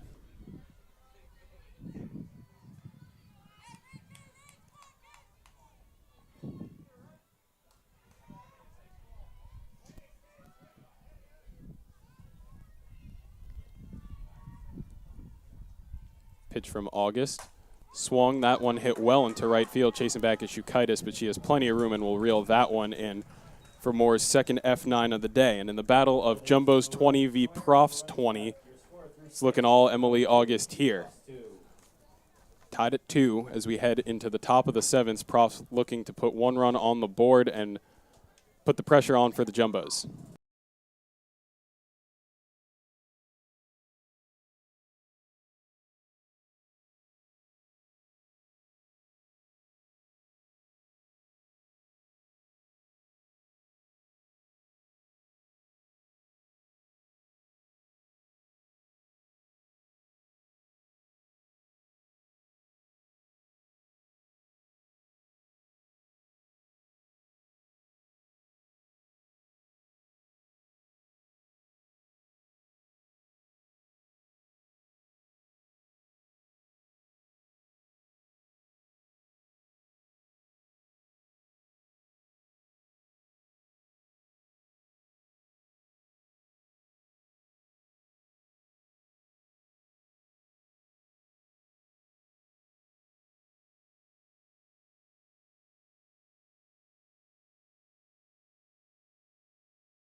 Top of the 7th still tied at 2. Profs looking to put 1 run on the board, and the pressure on the Jumbos threatening a Game 2 elimination game for whoever would lose that game.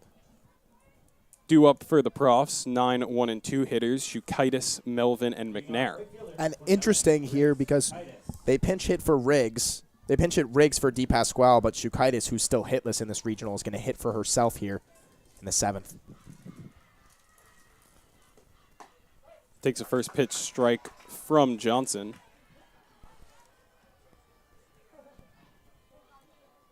Shukaitis behind 0-1, has 2 groundouts on the day, once to the pitcher and once to the shortstop. Looking to turn her luck around, and the Profs look around as well. Steps out almost immediately after seeing that pitch. Looked like it was coming right at her head. 1-1.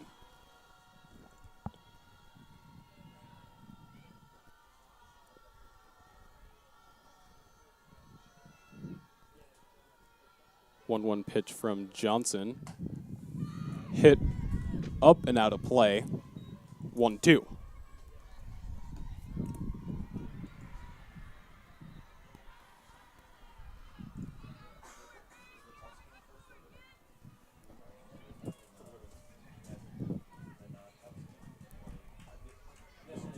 One-two pitch now. Johnson to Shukaitis. Swing and a miss. Caught by Jacobson. So no run over to first, and Johnson now records her second strikeout of the day, getting Shukaitis for her 3rd time. Yeah, really nasty pitch there from Sky Johnson. We saw her go a lot of fast, and that slow slider on the outside gets her with the check swing. She definitely went around, though, and now Mackenzie Melvin, who was 2 for 3 on the day, came around to score in the first after stealing second, being brought home on a Morgan Zane base hit. Almost offers as that first high fastball, but lets it go by. Melvin 2 for 3 on the day, grounded out her last time up. Looking to resume those early inning forms that she had where she managed to reach base and score one of the 2 times. Johnson not offering anything worth swinging at, and Melvin will be ahead 2-0.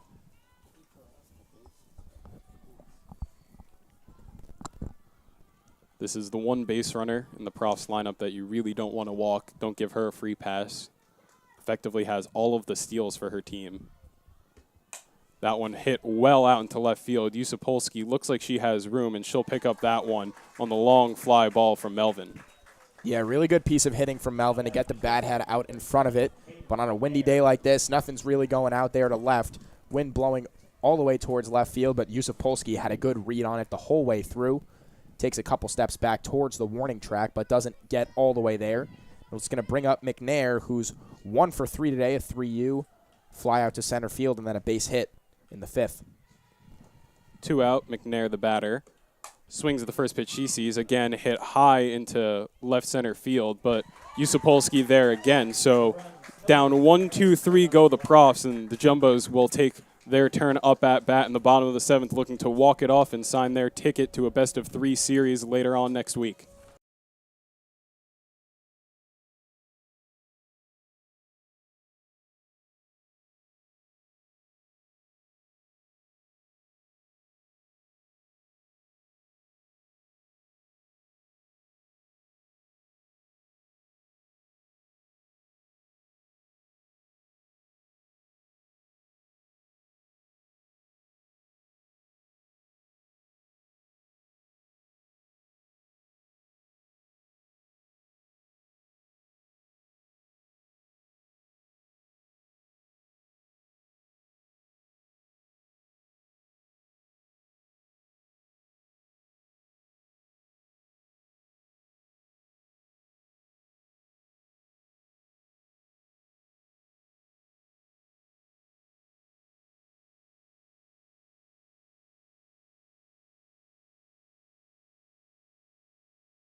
Bottom of the 7th, Jumbos looking to walk it off. It'll be Kayla McCabe to start this one off for the Bows. Jacobson in the on-deck circle, and that 8th spot due up 3rd.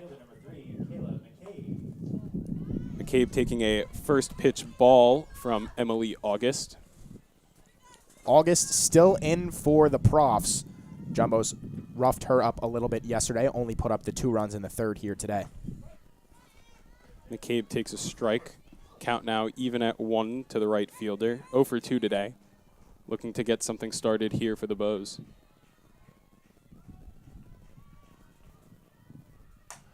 That one swung. Cutting in is Shukaitis, able to pick that one up, and there's 1 away for the Bows here in the bottom of the 7th. Yeah, placed perfectly with Shukaitis. Only had to break a couple steps in. We'll see a pinch hitter here. This will be Alexis Abulafia coming into pinch hit for Jacobson. Jumbo's trying to get a new look out there in the batter's box. A good move here from Coach Epstein. Jacobson hasn't looked too comfortable today in the box, and good to get a new look up there, especially when you're trying to just push 1 run across.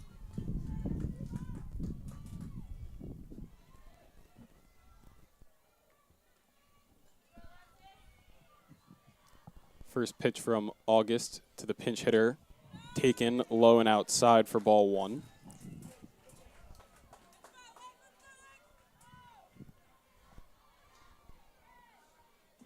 Well, no, now favoring the batter Abulafia. Takes again this one, good for a strike.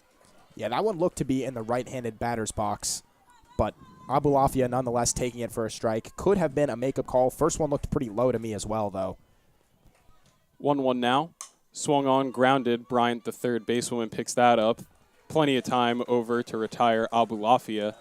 Now 2 out, and Russo the batter for the Jumbos. Yeah, and Abulafia immediately making an adjustment to that outside strike call, swinging at another one pretty well outside the zone, but could have been called a strike. So instead of going down 1-2, she rolls it to the third basewoman. Russo the batter. She's 0 for 1 today. Popped out to second her last time up. Takes a big swing at the first pitch she sees. Misses. 0-1 the count.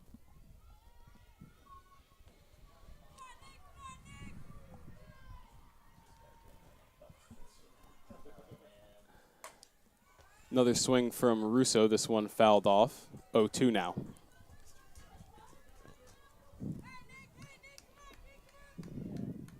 Russo popped up in her only appearance. Popped up to second base in the 4th inning on a 1-2 count.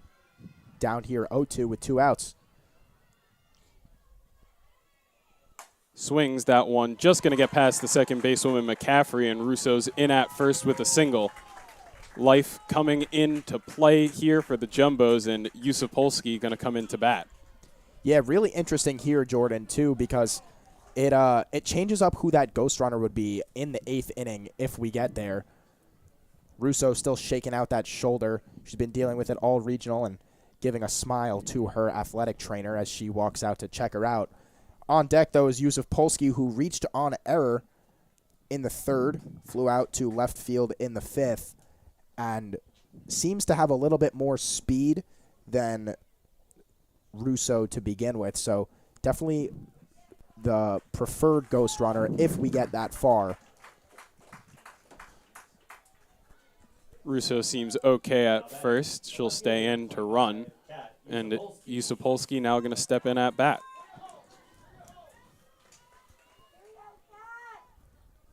Two out, and the game-winning run sitting over in first base. Yusupolsky takes first pitch for a ball. Emily August still working really well, though. That was a nice piece of hitting from Russo to punch it into right field. Yusupolsky now looking for damage. Takes it again, ball 2. Just a little too high and outside for August. She's got to bring it down just a hair. Getting that outside strike to the previous couple of batters. We'll see if she can bring that pitch back in the zone. 2-0 now, favoring the batter. Pitch taken inside for strike number 1. Changing up the looks, not going outside again. Yeah, Yusupolsky had a stellar at-bat last time, working the count full before flying out to left. 2-1, takes ball 3. I was really close pitch, and after taking, ruled ball. Yeah, Yusupolsky has to be really selective here with the top of the lineup coming up next. She's got to look for her pitch and just put it back where it's pitched. 3-1 looking to go inside. That one turn hitting left center field. Down for a base hit. Runners will stay at first and second. So off of the single from Yusupolsky, winning run for the Bows now at second, the batter, Maggie Murphy. 2 on, 2 outs, and a 2-out rally going here for the Jumbos. Back-to-back base hits. I think we might see a pinch hitter here. Murphy 0 for 3 today with 3 strikeouts, and with that in mind, Coach Epstein's definitely going to look to make a change. I believe that's number 6, Lindsay Newman. Played in game 1 of the regional against the Mules, went 1 for 3, but did have a pretty costly error when she was out in right field. Pulled for game 2 and for game 3 up until now. Lindsay, the freshman from Pound Ridge, New York, getting a crack at it here. A 308 hitter on the season with a home run, 24 runs and 13 runs batted in. And Coach Kim Wilson's going to go out, try to fan the fire just a little bit, make sure nothing too crazy is going on, make sure they know, just stay calm, just need one more out. Not sure that Newman has faced August yet. I don't believe she has, and Jordan is nodding his head emphatically saying that she has not. So here is Lindsay Newman looking at end the story here for the Rowan Profs. and send the Jumbos into the next round. Or at the very least, just keep it going and bring up Edelman. First pitch that Newman will see against the Profs, high, she swings. She's certainly a fan of those pitches up in the zone. Likes to pride herself on being one of the better upper third hitters for the Bows. She's behind 0-1, takes outside for a ball. Count even at ones. Again, Russo acting as the game-winning, series-winning run over at second.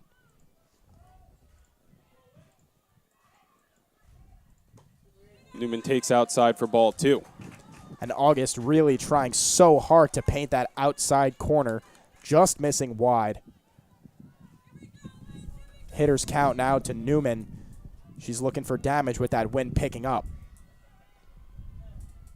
Pitch from August. Hit this one, fouled back and out of play. So 2-2 the count now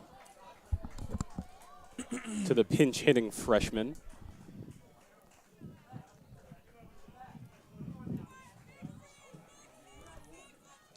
Count even at twos, 2 on, 2 out. Game tied at 2. And the pitch from August, low in the dirt, counts full. Runners will be in motion here. Base hit looking like it would do even more damage, as Russo now will have an early lead. Second the ball leaves the hand. That's right, Jordan. That runner's got to be in motion the second the ball leaves August's hand. Payoff pitch from August. Swing and a miss away from the catcher. Nope. Contact was made. Fouled. That one going to come up into the home plate official. We hope that he's okay. He's on the floor. The athletic trainer immediately out to help the umpire. A hit for him, definitely to a tough point in the game. 3-2, 2 outs. Going to make August think about this next pitch a little bit more. Going to make Newman think about it a little bit more. And with Edelman on deck, Jumbo's definitely in a spot that they like. Coach Epstein's going to bring the home plate umpire a cup of water. Looks like he's just going to need a couple more seconds. Unfortunate foul. Well, Sam, this next pitch, would you call it the most important one of the game? Without question. I mean, full count, 2 outs, runners on first and second. This is the dream scenario that, I mean, the only thing better is if you would have had a runner on third base, but this is what every player dreams of, right? Come in the game as a pinch hitter to make a difference, try to send your team on to the next round as the home plate umpire. A little shaken up, but shakes off the dirt from this sandbox. And, yeah, I mean, if you're Lindsey Newman, this is what you dream for. Well said, Sam. Well said. Nice round of applause from the crowd out here at Spicer. Just going to take a couple of quick steps. Second time we've seen home plate official do this today.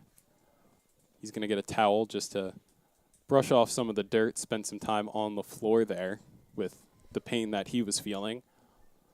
And now Rowan infield in the circle, talking it out, trying to figure out how to approach this next pitch, establish composure.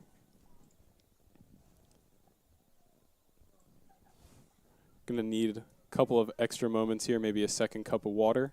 Nope, just grabbing some additional balls, as we've seen plenty fouled off here in the bottom of the 7th. And it looks like we're ready to get things back in and underway. A couple of delays here in this game. Really high-pressure situation to be taking a delay, but, of course, the unfortunate foul ball caught the umpire well there. Now full count, 2 outs, and Lindsey Newman looking to keep the line moving. Runners will be in motion here. Russo going to have an advantage to her. Newman swings, ground ball, shortstop over to second, and that will send the Profs and this game into extra innings. We'll see you back here in the top of the 8th.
Top of the 8th, we're good for extra innings here at Spicer in Game 1 of what may end up being a 2-game series between the Jumbos and the Profs in this regional championship match.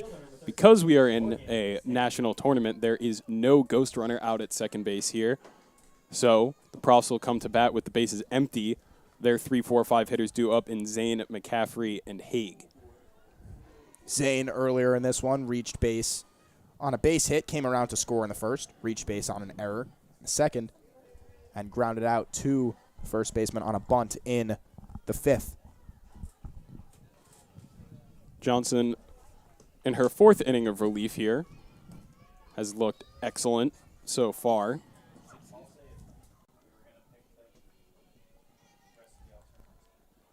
She's behind Zane 1-0 in the top of the 8th. Make it 2-0 as that pitch will not find the edge of the plate. Zone seemingly shrinking as this game goes on. Sky Johnson still trying to fill it up, though. Falls behind Zane 2-0. Pitch from Johnson. Swung fouled yet again into the home plate umpire. He's taking a beating here right now, but if we can take anything from his first 2 times up, he seems to be a strong guy. Yeah, that one looked like it was straight off the chest. Really difficult if you're the home plate umpire. I mean, just getting beat up. A very thankless job back there behind the plate. Officiating, especially behind the plate, always a dangerous game. But after 2 hits, this one seemingly easier to deal with than the last one he took. Not going to take a whole lot of time here. We're ready to keep this one going. Just going to shake it off and say, damn.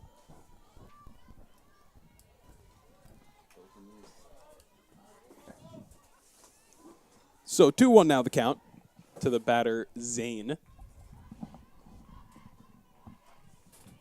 Looking to spark an offense here for the Profs.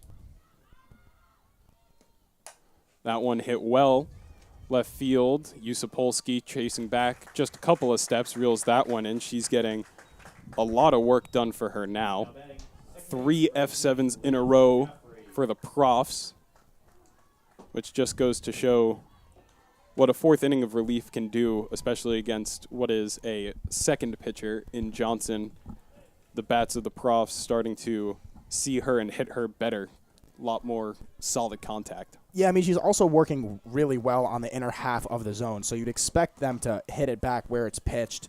Johnson has been seemingly unable to find that outer edge, and instead working well really inside, and it's what's been producing those F7s, so 3 in a row, strikeout just before that. That one popped up, looking like it won't leave the infield. Second basewoman Moore going to reel that in for out number 2.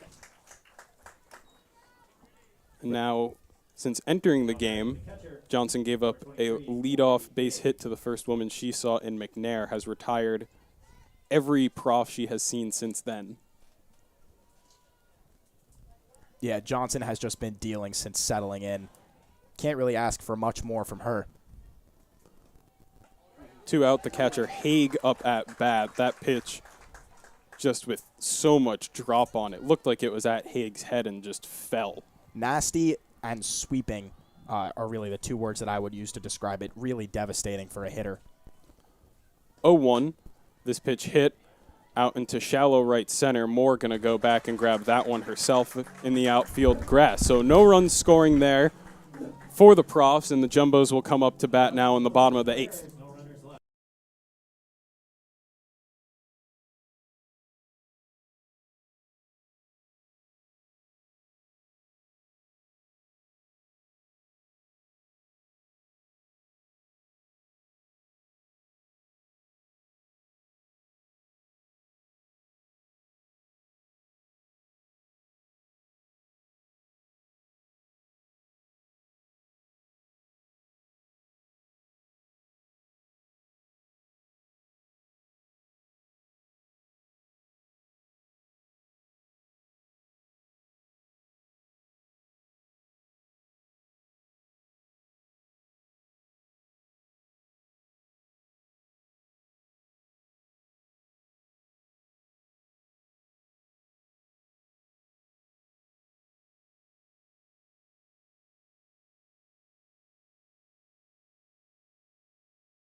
Bottom of the 8th, Jumbos yet again in a walk-off situation there. 2, 3, and 4 hitters due up. Edelman, Jimenez, and Steinberg, exactly who they would want up in a potential game-winning situation here.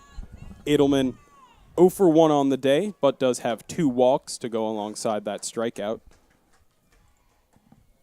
Takes the first pitch she sees for a ball. Yeah, and this is a hitter that Emily August is going to be really careful around. She's got that long-term memory from yesterday and today, staying away from her in both of the at-bats, getting her to strike out swinging last time up. Goes outside again. This one also good for a ball, and Edelman's ahead 2-0 now.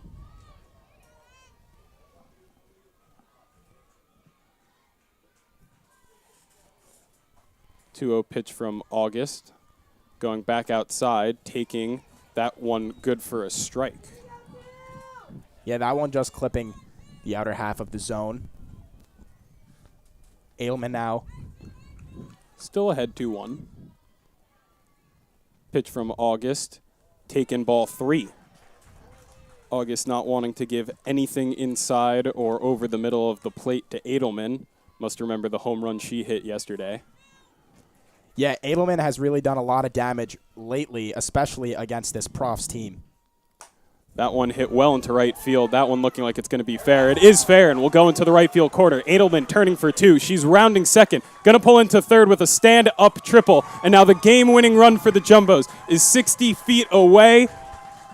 This is looking really good for them here in the bottom of the 8th. Yeah, Jordan, really interesting here for the Jumbos because as we saw against them last time in an elimination game, they got safety squeezed against, and that's what scored that extra run. Coach Kim Wilson's going to go out and have a chat, and Coach Epstein is similarly going to chat to Jimenez, but great piece of hitting from Michelle Edelman. She has been dominant all regional tournament, and I can't imagine that anyone else is the most valuable player for this Jumbos team, considering that they've had 2 dominant pitchers in DeCoco and Sky Johnson.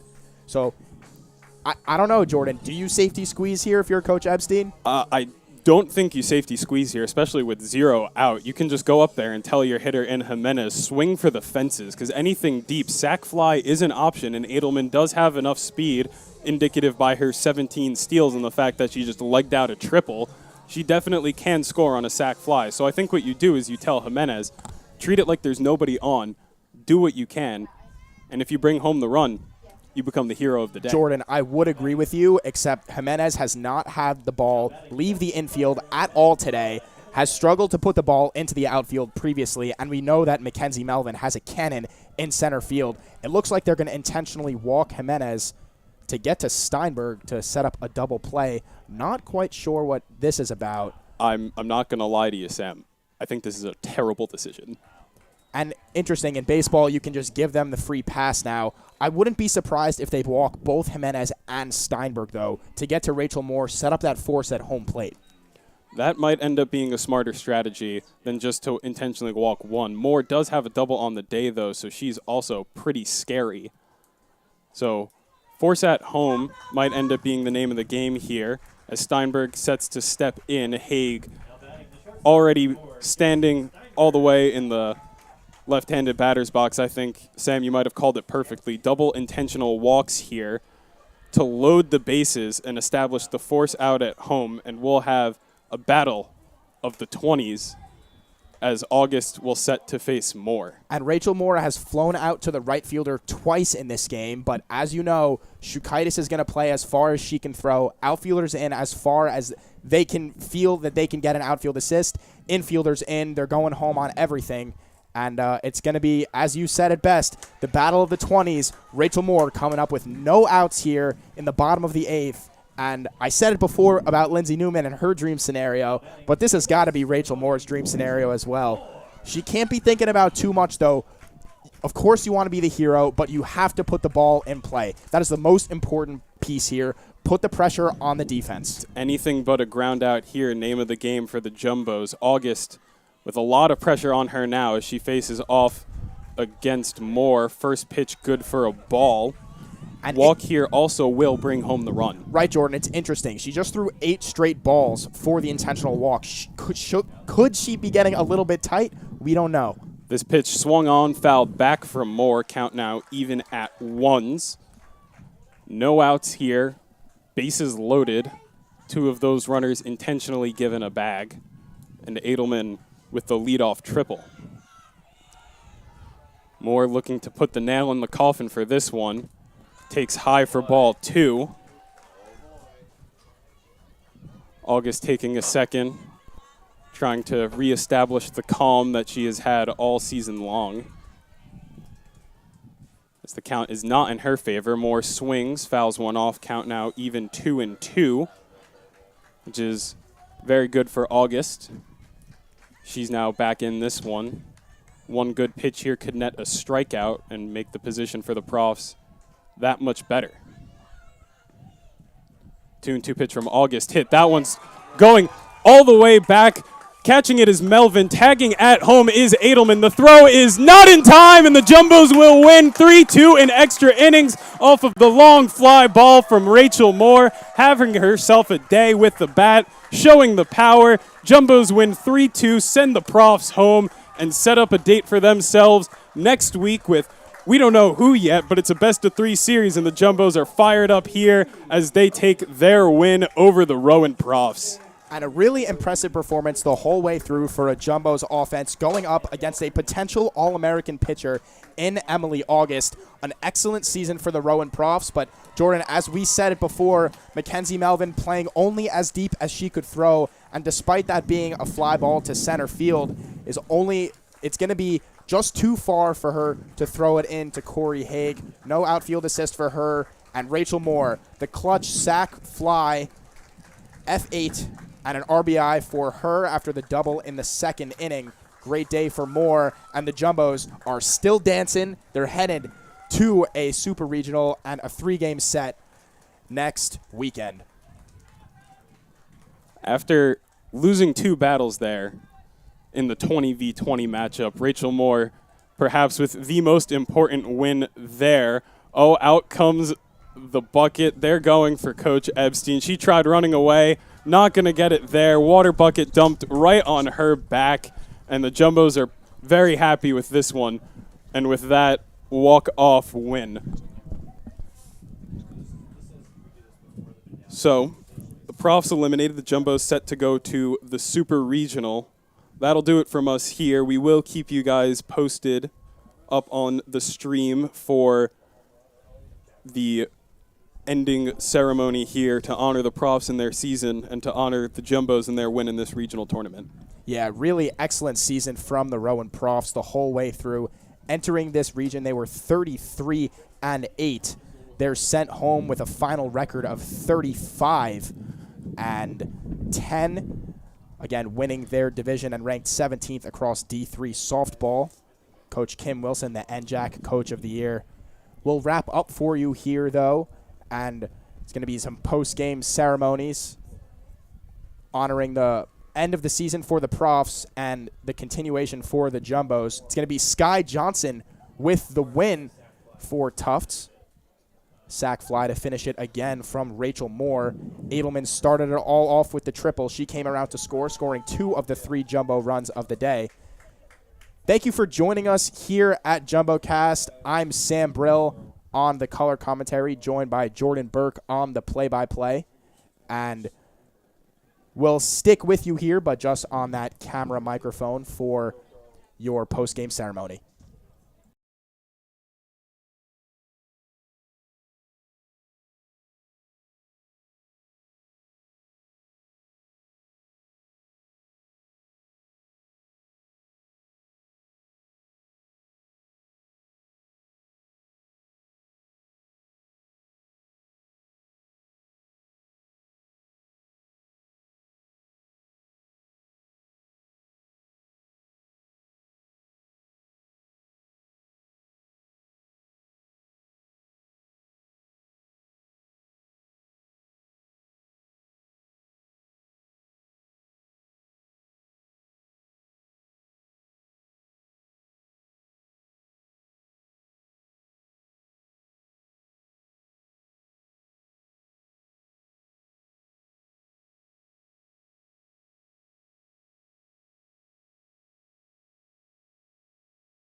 At this time, we ask you to direct your attention to center of the field where NCAA site rep Donna Kutsiowski will recognize the NCAA Division III Softball Medford, Massachusetts Regional All-Tournament Team.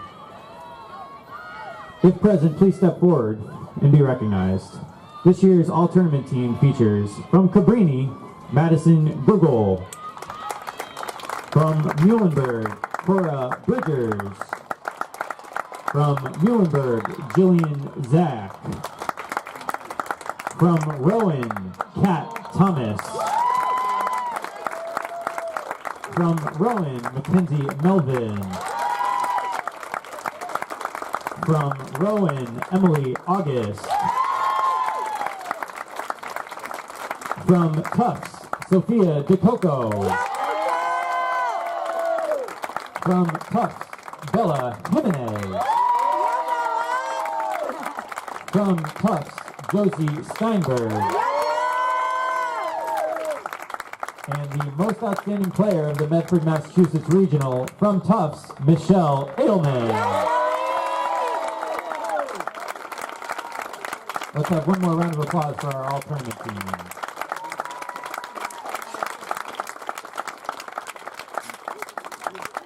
At this time, we will now present Rowan for their participation in the 2022 NCAA Division III Softball Regional Championship. Again, presenting the awards, Donna Kutsiowski.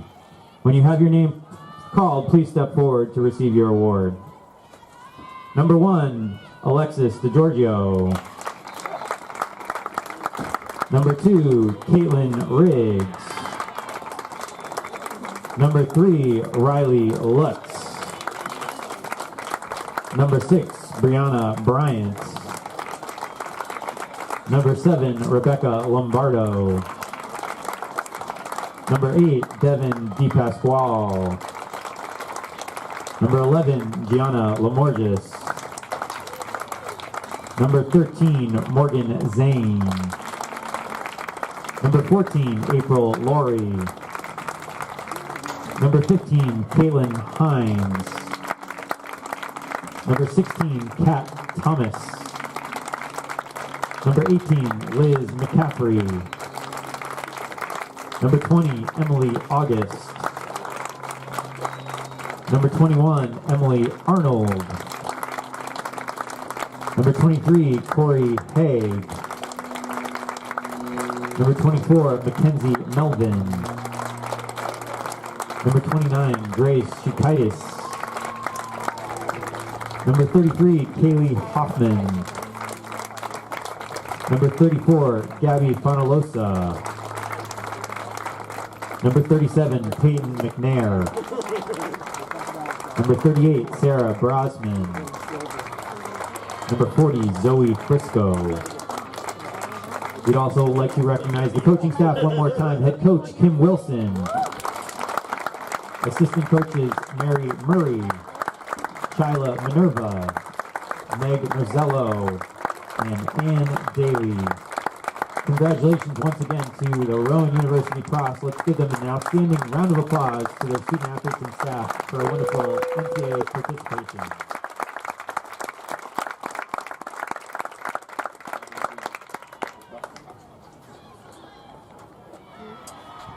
And now for the award medallions for the regional champions, Tufts University Jumbos. When your name is called, again, please step forward. Number 1, Callie Lawrence.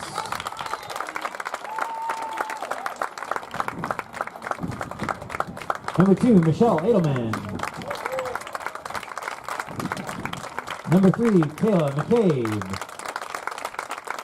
Number 4, Josie Steinberg. Number 6, Lindsay Newman. Number 9, Maggie Murphy. Number 10, Bella Jimenez. Number 11, Nicole Russo.